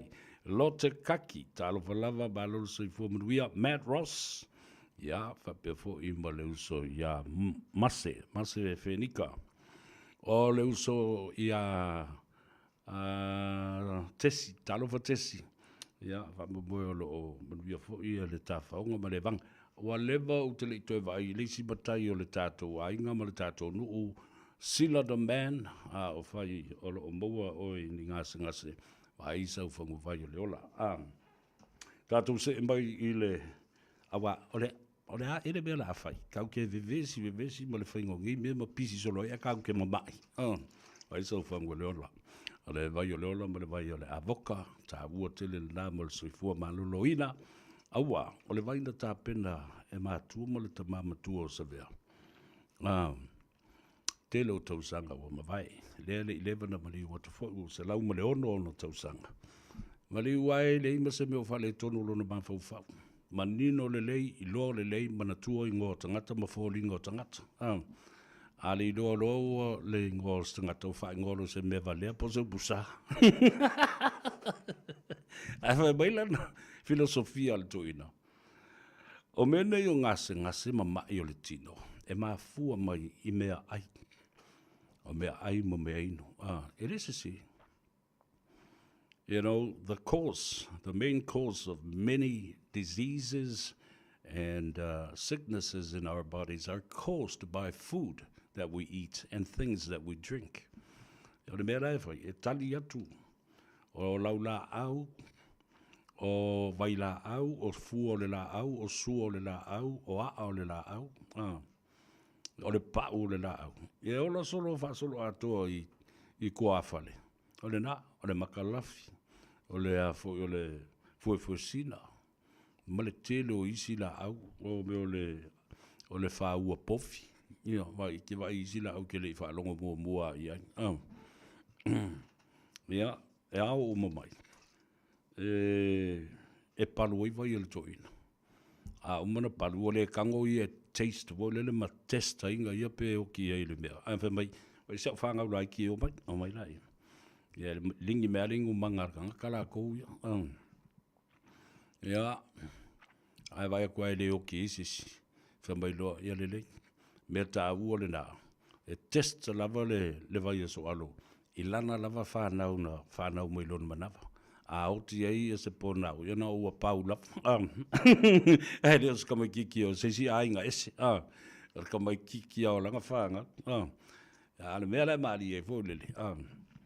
Pe leo mai whatutu mai fo lele ai inu le vai. Ai te inwa vai tu so alo. O ele I a foi. Ele I whaambaina isi tabuti o lana whanau mo tamaiti o le nu. Tu lau whaafonga le tunu o le meo le ele I peli to meina. Ia pa ona I tamaiti. Ia te lola. Nana mai pua mai kamaki e. O tala sa o le mori mau tangata le mato. Ainga mane nu. Pua mai tala o whai. Ia le ua mai whaala mai. I meri ia mai. Ta pua uma mea tamaiti na. Ona au mai lola ia lea, whai I o lātou tau tonga. Ia umata tala e so alo. Fo lele na ona sasaya o se pito I o lona. Ia lera, mai male fuasenga, mili, lamu, tuu e lunga, whaasina sina e lunga, sai, tuli ta mai titi alo ta alo. Whai e kuro e lisi aso. Ari tama, ari so alo. Ase kanga whaka I kai mai e kia ule whainga ngā ruenga ngai. Kia ue makua ki keke o lima le mawhaionga kosi se piri es kama kiki. A whai mai kā sāras. Whainga o fie. Ia, tau te sila fie o le mori maulo ai. O a o le stangata mua lava. Na whawhano mai I aile whawhole na. O le peli to meina. O ta maiti matangata o le nu. True story na vale na e lua tu ko kele sia u vai nga I fe o iso lo kele ka o ko la ko ngo nga mau I le di mo o doctor Savile a vai la nga fu ke kami ya o ia ke do nga I ki pia me ya la fu ele fa mai wala au mai le ya tu se ke la ko fa le lu ko ia o tala bādia na, o tala sao, ma tala moni na, ari Matt Ross, ia o le toa ali I tele, ngalu vau Crichton, whatalo whatu, ia, ma lole soi fuam ria, whaftai le mafuta mai, whaftai foi o lea ua mai a ngā ruengo le dei aso, talo Filippo, talo Cap, whaso, ia, whapea foi o tau umalavalo whalongolongo mai, o tātou ainga I Australia, Hawaii, ma Amerika. Ia ma whaamanuia atu ai fo mo wholo whatu si o tātou tina matua, le tina ia anti whaalave afa masanga poe la ulu I ka huku I Hawaii. La tātou woi tāle pese lea. Whaamanuia atu ai fo I le whionga le saoli I tuala tau wā tau pa u tino, ma le whalitua ia peka, ia ma tau uma ua manawa, te lenga langa aia, taupa u fetu ia male to tele o tātou uso ia ma tātou wō o lo iai I nā ele malai sful male tolu Lappington Road se tasi na o tātou marketi ia o lo ua manatua ele to tele valu tau sanga talwaina tau nuku mai le vai o ina ua whale iai le to tele fo o I lātou ua mahasani I nā mamawa I lātou vai I Otara sful tolu Lappington Road I Otara Re ngata le nā, tātou se e Malaysia, tātou whalolo ma le maketi, lua sfuma le lua Templeton Place, Glendon Manurewa, o le tua whine a ma ria nive, ma le tamai tai o ma reta sa wanga, o lo ua ma sani e fo le tātou watunu, le sulu wha I atu iai nā. O le si, o le tātou whaloloa I le Tasi Market, I le o ngā tonu le mō o le taulanga whatau I mangele, ia, o lo iai I le sunga le whawhengainga. Le fionga le whaasina, Reverend tole fōa tupai la vea, a lole ngā lua I whapea fōa I telenga ia whaola tane, Peter Silva, ia male au whainga ruenga a toa. Ia ai tā walunga le tātou whaleoloa o loo I le tūlangi sifo, o le Nuberatasi Triangle Road I Nai Massey, Triangle Road na manatua lea sa whaingoa ina o le Tasi Market I le tele o tausanga ia le nā o suia nei ia o sui le Grand Market maua nā tātou vai e maise foi o nisi o tau mafa ma o loa mai Samoa manatua le tāua o le tātou talandoanga I le nei vai aso ma le lava aso tāua o le whātāua ina, o le whātauina o tātou lava o loa ngā osi mai Samoa, ma au mai e ia tunu. I whafo, le talo, le whai, le ulu, o le pepe ia whapea fo i le tātou apa fo i le alu au. Le ua umana tu ulu au, ia le apa le na. Ai, kua mea strong lava. Whātau, ma whaonga. Ia o loa e ngosi Samoa. So buy and used manufactured goods from Samoa. E te loa ai. E toi alu sao ale tupe i le tanga le tātou whaiwhātoanga ia po le au ngosi o loa fo i po le au whaiwhaiva. Pei o na outou whaafonga iei o mātala noa mwhaasoa tuai. Male tei whono o le whionga ia tanga loa. Le tautai o le tuasivi Edward Wilson, mai le awhio anga mota. Ia, mai le awhio anga fo i le whala sa fune ma tau lau niu. Sa le muri anga o la tōna, le o la tō whātuida nei, ia le Samoa Export Authority i Samoa. Ia, mamalanga mai lava sa ili maketi ina ia maua. No whanga e alu iai o loa Samoa. Lea ua te lai titi lei tu lai ono. E minu te tas. Tātou wō ia tātou tala fau i vai whanua. I le nei a whiawhi.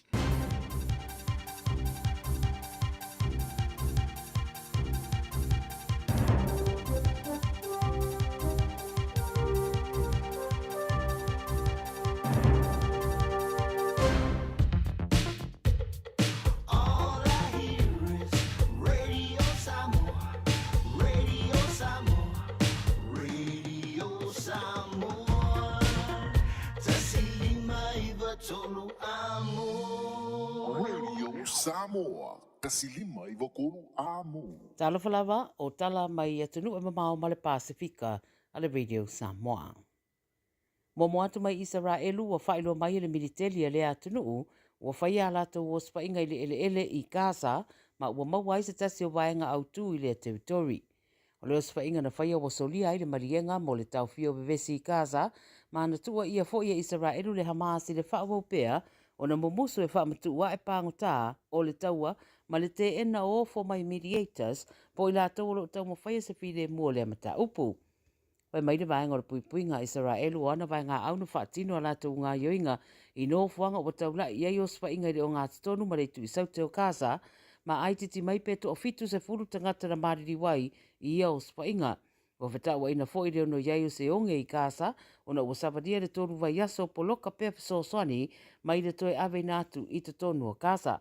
Sau nuara minista o le puipuinga Israel o le tutongi lava lea, e tutongi tangata i Gaza le tau, pe a whaia le whaamatu wane le Hamas, pāngo tā Israelu o lo o lātou tau fia pea. I Ecuador, ua mana o le presidente o Ecuador Daniel Noboa, i ami mai whafo atu olo nā tunuu, ia whesosoni atu tau fia ve singa kengi i to tonu olo nā tunuu. I se whatanoanga leta i taimara PPC, ua whaidua i le presidente e mana o i ami mai Amerika, Europa ma Brazil, ia whatasiane whesosoni i ateia i le taua whaasanga i kengi lona loto i whale. Mai ia wa ia le fuafuanga wa mai whatulanga, i te tonu rawa i o Ecuador, a lo tari ai se tani mai le taro sanga e peo na tui natu, mō se whesoswani mai vai ngā au i whafo mai o le atunuu.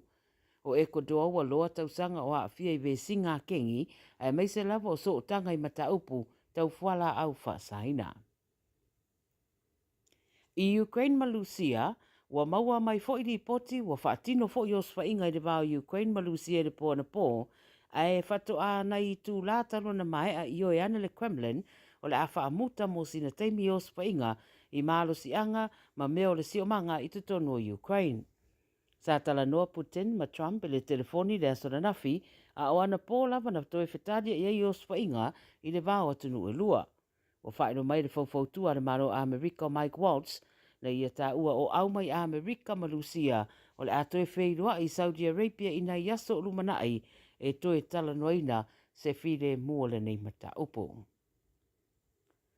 Mai le Pasifika i Papua New Guinea lo o tani malo nei Papua i le whono tangalo na fitu, a whaururungo o unanga tau puipuinga le Pasifika, le Joint Heads of Pacific Security Meeting o lo o whaatino i Port Moresby.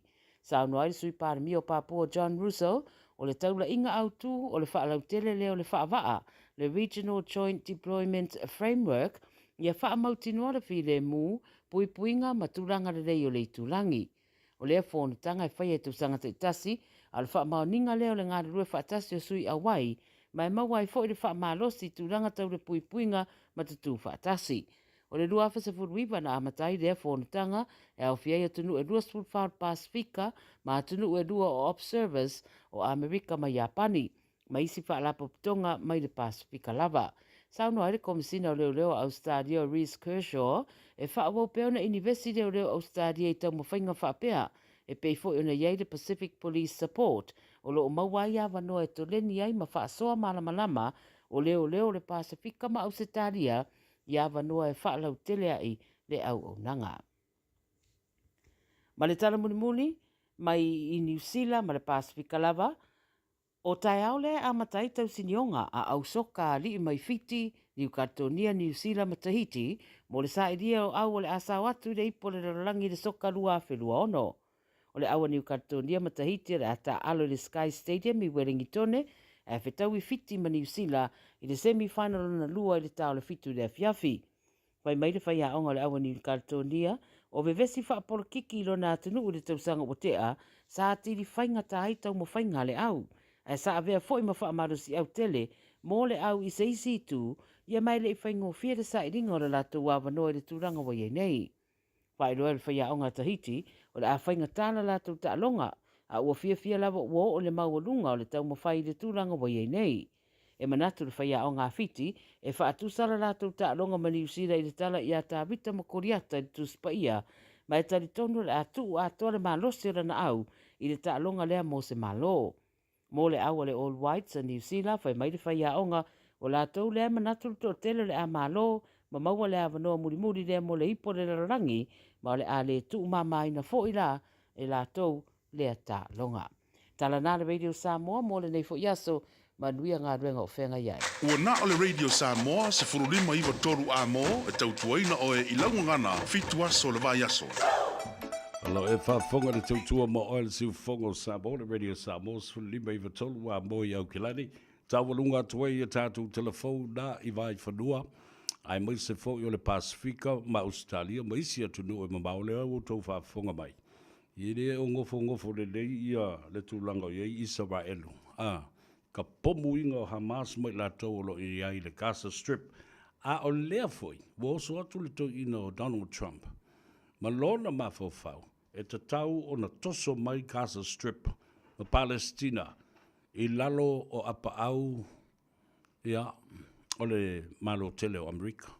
Lewa uma na mana o e au mai ia kanata e whai mastete lo na limas fuma le tasi o le atunu. Lan mele whabea ia whamai kanata. Oh, kalo whai. Over our dead bodies. Canada is an independent sovereign state. They will fight. Ioe. Nā lana mea lewa whai nei. Whai mai le to ino, le tangata talavou lewa pā le mia nei o Kanata. Trudeau. Trump. Vai aso lea. O tangoloa e matua pō atu le luas fuma le 5% o le tariff, o le rate le nā. Ma o le tax for le nai whaapipi i lunga o soose o loa mai Amerika. Ea mai tonu o Kanata. A o le sofoi, o le a ave ese mai lava a ano manufasi, ave ese ia meo o loa e maua mai i le swasusu o le povi, ma whaatoanga la fumanu. Ave ese mai tonu o whale loa. Ave ese le pia, ave ese le waina Amerika le whaatau tonu Canada. E whaali mai Trump i tonu o White House. Matua lu ale ulu matua lema lie le mele fai nei. O le mele na e tau na fai e malo, te tele ia e tau na tu whaatasi e tali atu, i le ma e a ma le sawa tele o le tamanoa. He wanted to be a dictator on day one.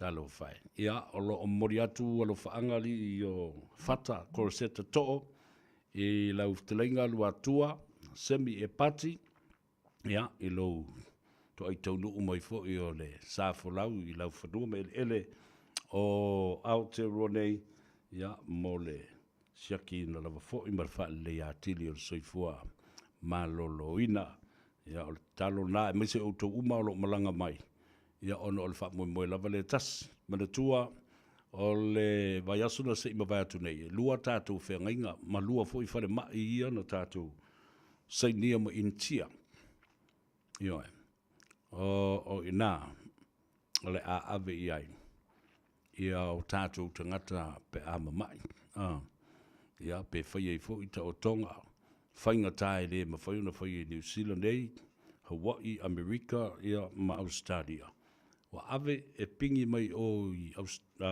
India ona e taunga fie toe ata ma mai fo mai a o le teimini nei o lo whaato o toa pea le whaatino ina ma le whaata oto mai o le tula whono lo tu sia pea le tula whono about Samoa's Medicaid insurance leo lo o te imua ai ia le teitei whono ia mai se foi le komiti whaafoe ma le au whinga albenga ale nupi wha. And talking about nupi wha, ia le na uto ilo, o le company fo le princessa.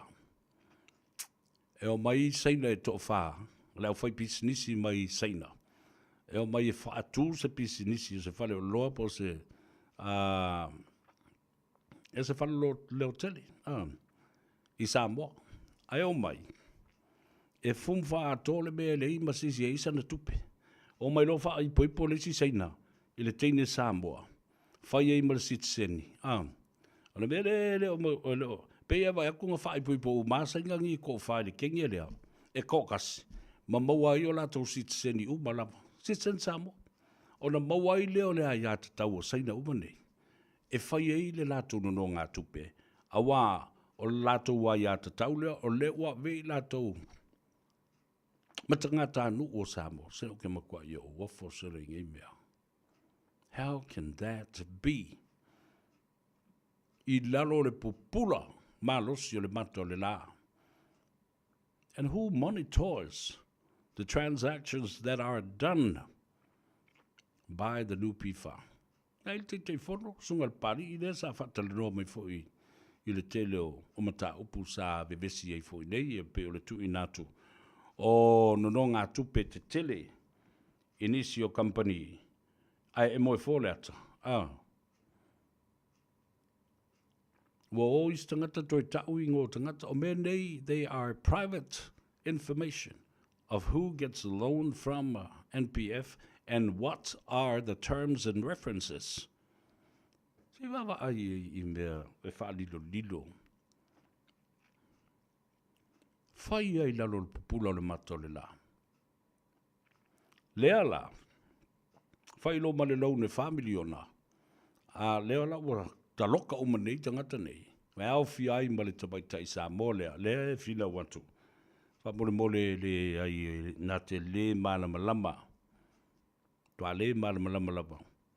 I le mea na ia sainia. Pepa ia na amatu le rupi wha. Fatasi i malauli. Sainia ia to wha. Ia le lala ale i lo gepo. Oi o la koe o ngā lea vale.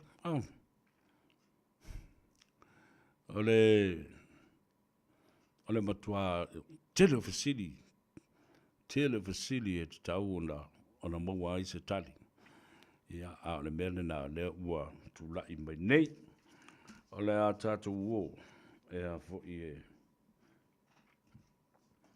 e tale pese lea. Fatalo fatuai i a te utou, talo fai, le ua anga i mai. E fa i ole uo e se atungata ma le wharwhenga alwenga. A le la o mai le sifipo ia talusia le anga le le tua ina ia malutia fo i lo tou soifua ia matu ai fo i le amio le na o le alu ma ave ia me to tino le falfenga aluenga pe amana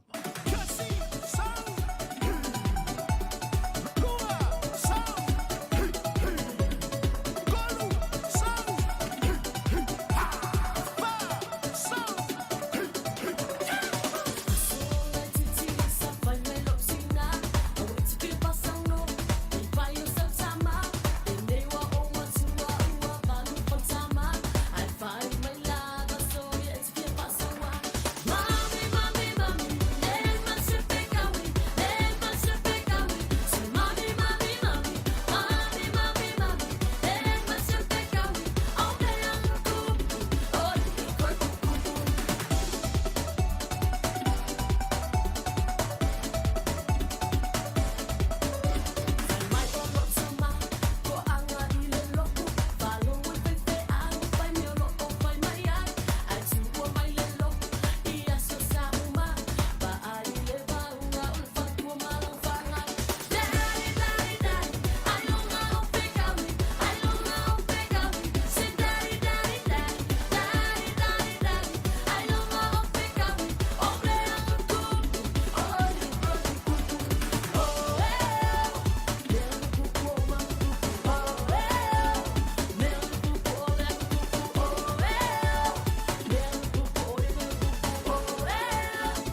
Fianga mai a DJ Dave ia male te mai ta ia to whanga meke daddy. Ia male pule la a le whaiwhea. O mea nga kukupu e koe kukupu foi. Ia le la upo le pese whaala i o mata a o e lungo le ala tele. To tele tangata o loo wala au mai, ia ma tustusi mai, ia ma matu tala noa pea. Ele lato mai tau. Ile ese senga o awala o lo o whaatino ai le puinga o tangata e malanga atu i New Zealand ma Australia ma isi atu no. Tangata la i o te teutala i, tangata e sirio na whai upu masoa ma upu ma mafa ma la lafo upu matanga ili te mai tai pare mia ma le whainga malo le whaatutua i le atua Samoa watasi. Tangata foi nei. E ia lātou wala leo ma lātou platforms i Sydney. Lea o lo whao ngā e tuila epa ma le ala ma le HRPP. E whai mai ia lātou tala noanga. Ma lātou la fonga. Mātu ia. E le ngata ia fia memla na whai ngā mālo e whapena fo i te ngata lau tele o le atunu. A ole tinala leo o lo wala au mai tangata. Au tele vai atu ai ale whatoa vai atu nei lata leo le li poi mai ai e tuila epa ma lana ni mongi ma sola mana malo. Lo matua la le sua whai a mea maile e po whatu le ingoa le lea o lo o whaasala lau mai na lue mai i lea la leo na o le whale o pi inga masatani mai o i Sydney, Australia. Lea lau taunu atu i Samoa. A o le tangata sili ona mamafa i ai ia la fonga le fine lea. O le sunga la uli ana maria toa. Whapena fo i malafonga e lafo i le whaipule lava o le lātou i tū malo. Ia muli pola, moli o ana rosa. Whaipule o le nu o le fine lea. E lau le ngaoi o la uli. Lau isi mau me matautia. A matu whaasoli tu la fono o ana whana i tono le atunu o ana masini. Sa uro mai la uli ma le sunga aba a wau stasi teimi o le whailo tusi le na o le maftanga o whaatuatua le atua Samoa watas. E iai le tai au ma le teimi. E taunu ua tuai tangata nei i Samoa. E le alo e le tu la fono. A o le la o taunu atu tangata nei i Samoa. Au tō baba ai i le lipo ina ma le si pe o le fa. O le si pe o le pepe fo le. Tua pui malu. E te tau na whai i se ngā ruenga leo.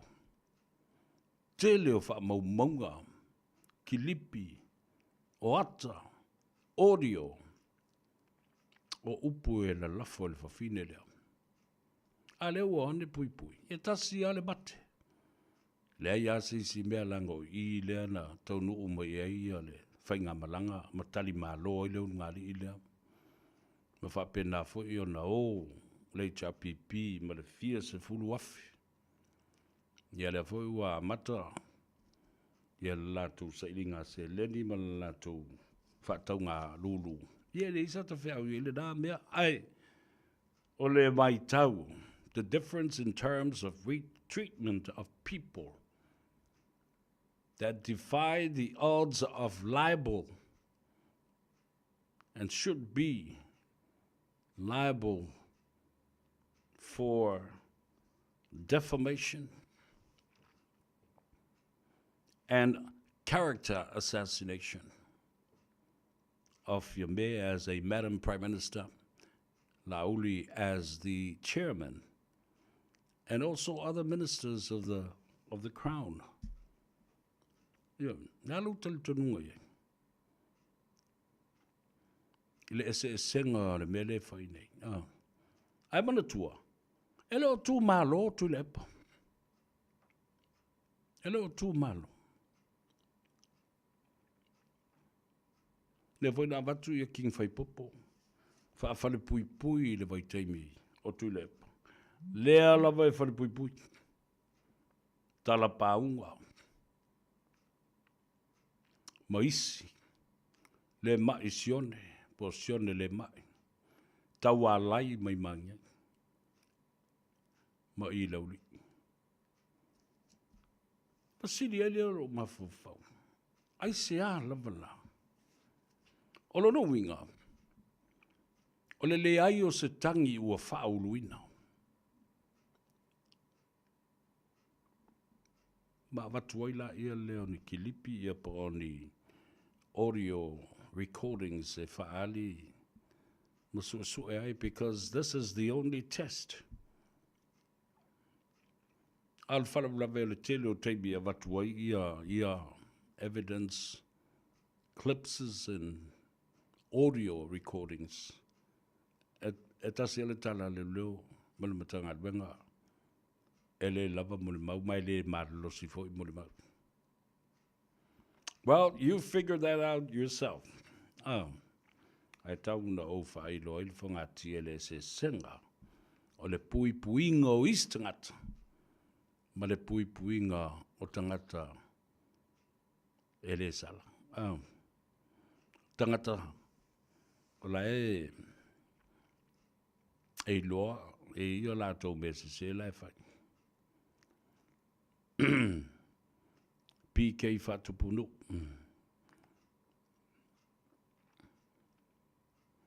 Oh, talo whai.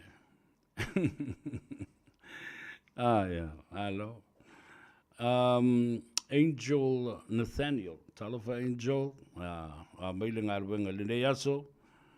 O le whamai, o lo whaanga mai ia Angel Nathaniel, mai I le Poutoa Family I Drury, Auckland, ia, malo vavtai, o toe le toa, talo va toe, malo le soifua mduia, watching you from Salila Valu, okay.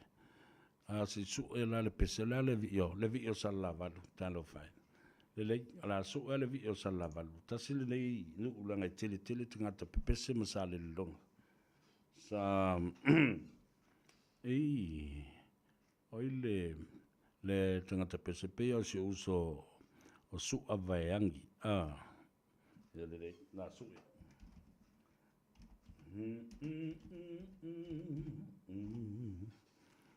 e mawa e mawa ia mali si toi tātu se pese si teipi.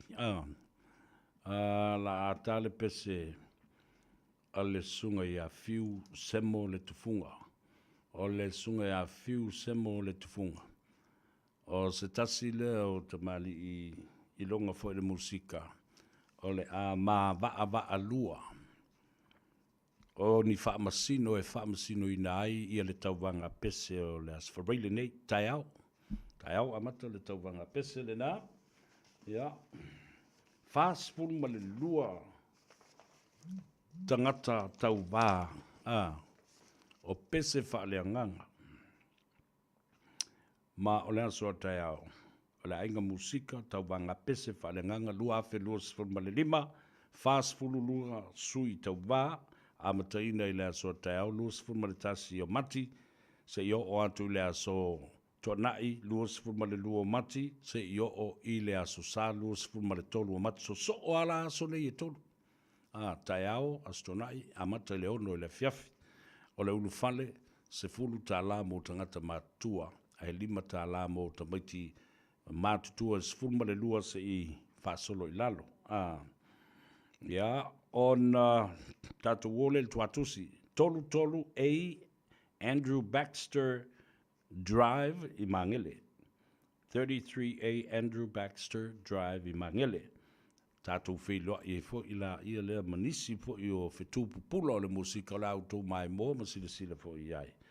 Pei o le sunga ia sua, tolu ma nave misilu ki sua, o le whionga I le alori ingal male mana te nari I tapunu u tautua, ta mai tai pese la wiloa Sarah Jane Auwaa. Whapea fo I ma Annie Grace, Saya Frank Sola, ia whapea fo I Tara, au ma le sulu. Ia, to tele le au pepese. Ia o tō masani ai. Ia o le a whawhiwhia i lea lava po. Tā ua le nā. Ia pe a whai leise me te anga i ai. Ile aso tai au, aso nai ia whape foi. Male aso sā. People, what's going on? Why are families not staying together anymore? Families are breaking up all over Babylon. This is an emergency. A family that prays together stays together. Quality time does not have a price tag. Those who cared for me never leave my memory. From USA to PNG, love all across the sea. To the families.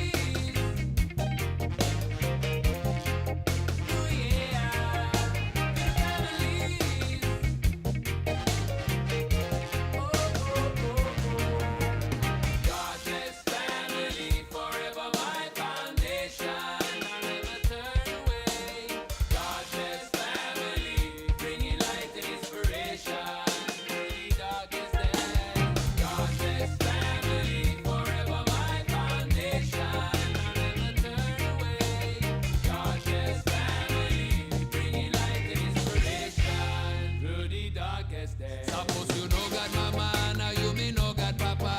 Long this fella life, but you make him one name. Who sat by look out him you young fella to do. Save east, up long all you will a name.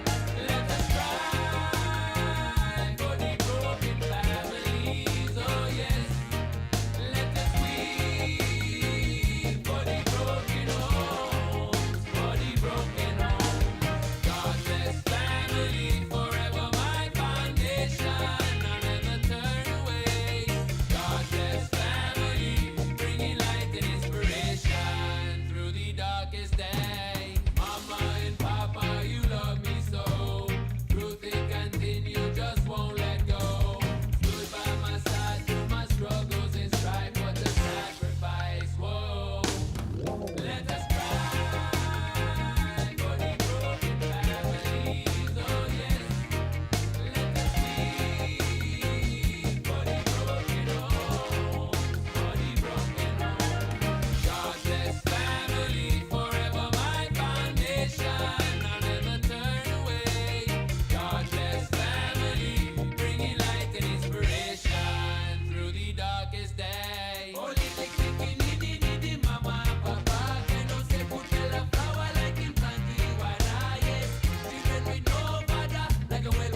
Loas full minuto na talo le tu la e fitu tale fitu ia tawalunga foi masau I whanua le tātou por kalame ma le unanga ma le tautua ina ua Gagaifo Faiva le atunu I le so.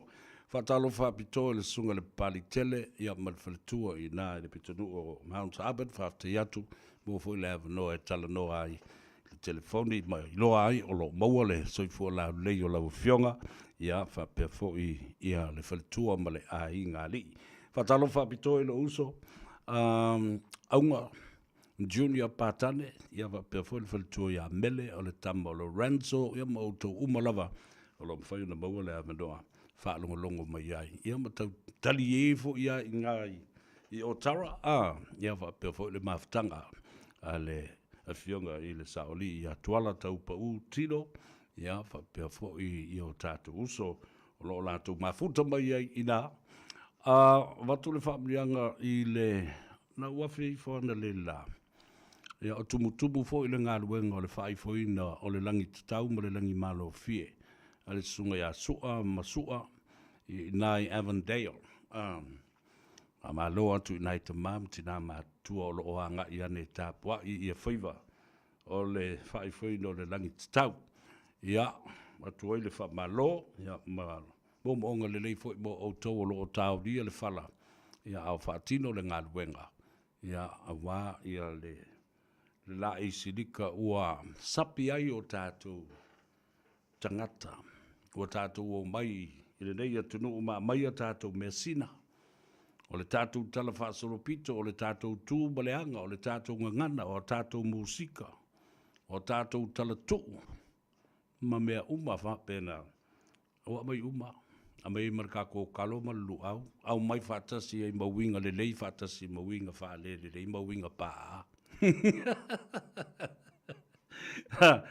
ai fa pesi ya fa talo fa tu foi i le fionga i le mutu o Faiva i le foi tu langi sifo nei o i sae nei po saute foi po feo lo fa ti doi nga luenga le fionga ia tulo wena mareko palea ia male fatua po le mena i taua fo ia muli anga tele fale na onti Stella ia malula fale lua e mai se fo i la tau o lo o fatino ina le ngaruenga ma i la tau o lo o fai i le ngaruenga a wai le o se pafa i po se o ngā ngiu le mele ka i le au or kingo le murkangaka a wai pipi i lo fo i le ama le lama e o se me mawhai ana toe ki kinga e se fo le kinga palanki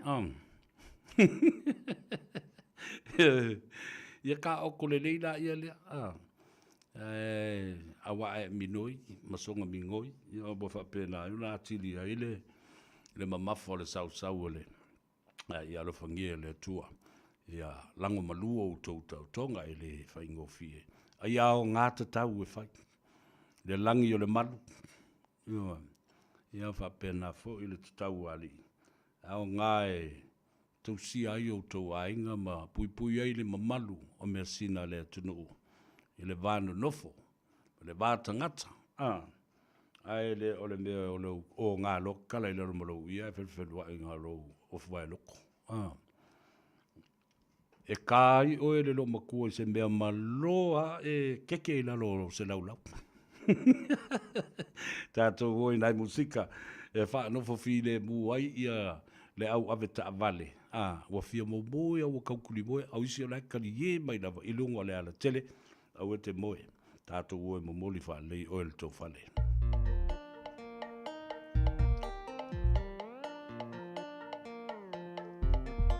Tole, koula muang pun whang ai ai whale lei ngā mea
o funganga au e o le whaaia e Samoa o tama whanau nei ti o le toia i nā pepo a pātita oto i lona losa tau sini o a manu malo i le toa lona loto o le toa malosi e pule a lona loto o le toa lea nai ai a le olo le semio e lona loto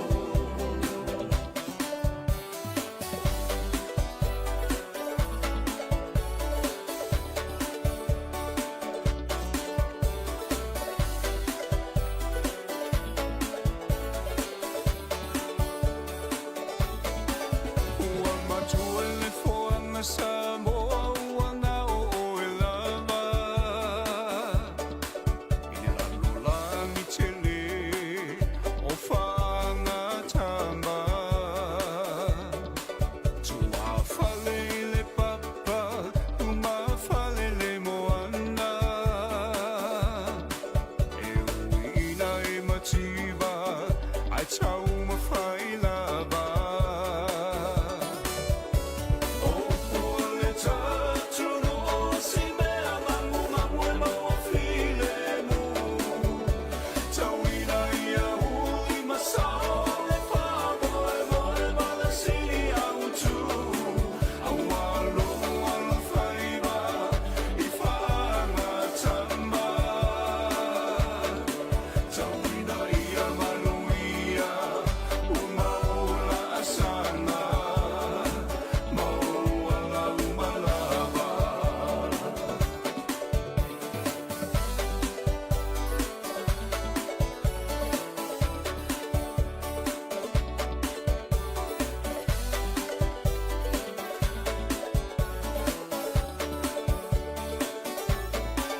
au mateu ia mateu a ia whai a mawhai o mamana aua e te whaavai vai a ia mana Samoa lau tapua inga me ona talolu atu na mawhatai lo lalo Faiva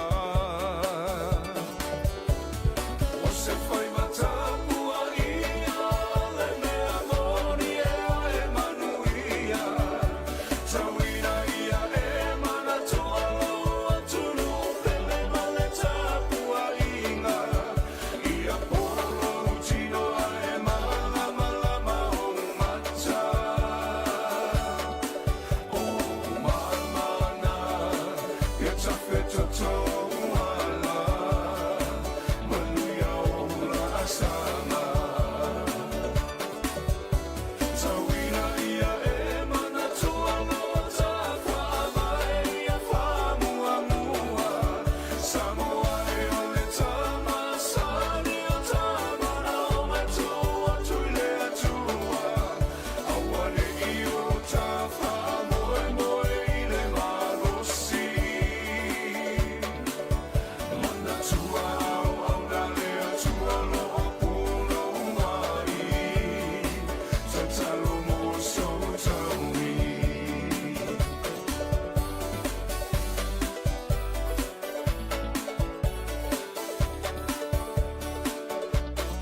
Ia le rāra si whonga mātingo whio le sunga ia whiu semo le tufunga se tasi o whamasino o le tauwanga pese lea o le a matatu i le aso atai au asto na ia ma le aso sa tātou malolo o na wha umale o le final i leisi vai aso i le aso lusful fitu, lusful valu, lusful wiva aso whareile asto na i fo i male aso sa o le masino mati. Ia, lelei, o le tōtele o le wala au mai, pe fia le tau o le tātou whangu, o le vai o le ola. Luasfulu lima tāla le tau o le tātou whangu.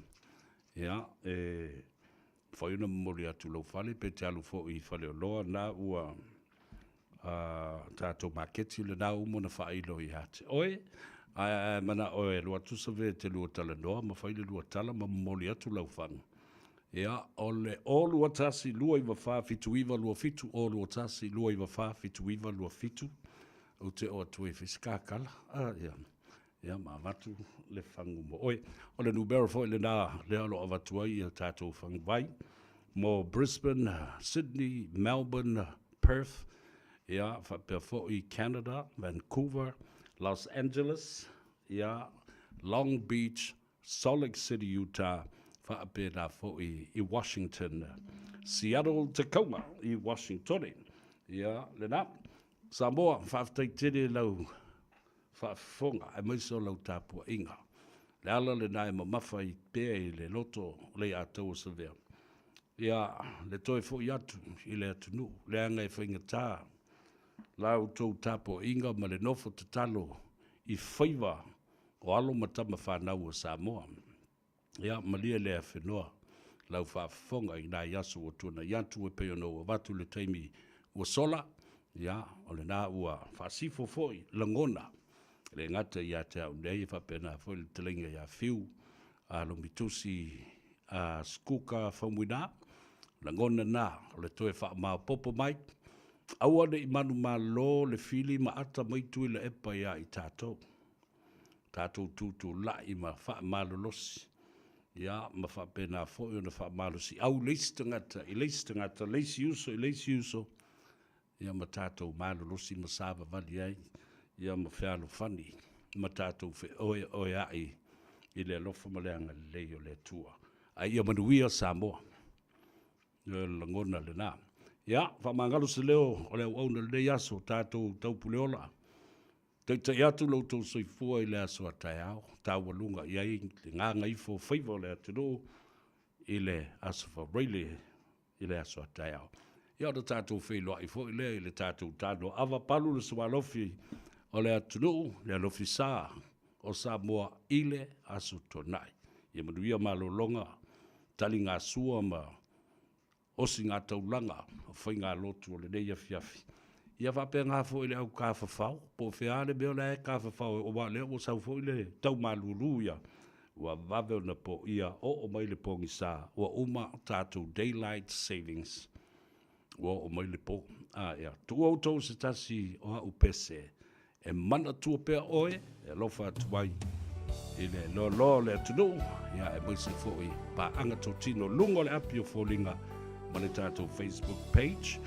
Share our program, like it, and leave me a comment. Soifua. Aova ai I o wholinga, no atana o te uina, pe esa sa e pe ama e tu I whea. Ai ona o lo ua lofa, mo oe le mawhaina uma.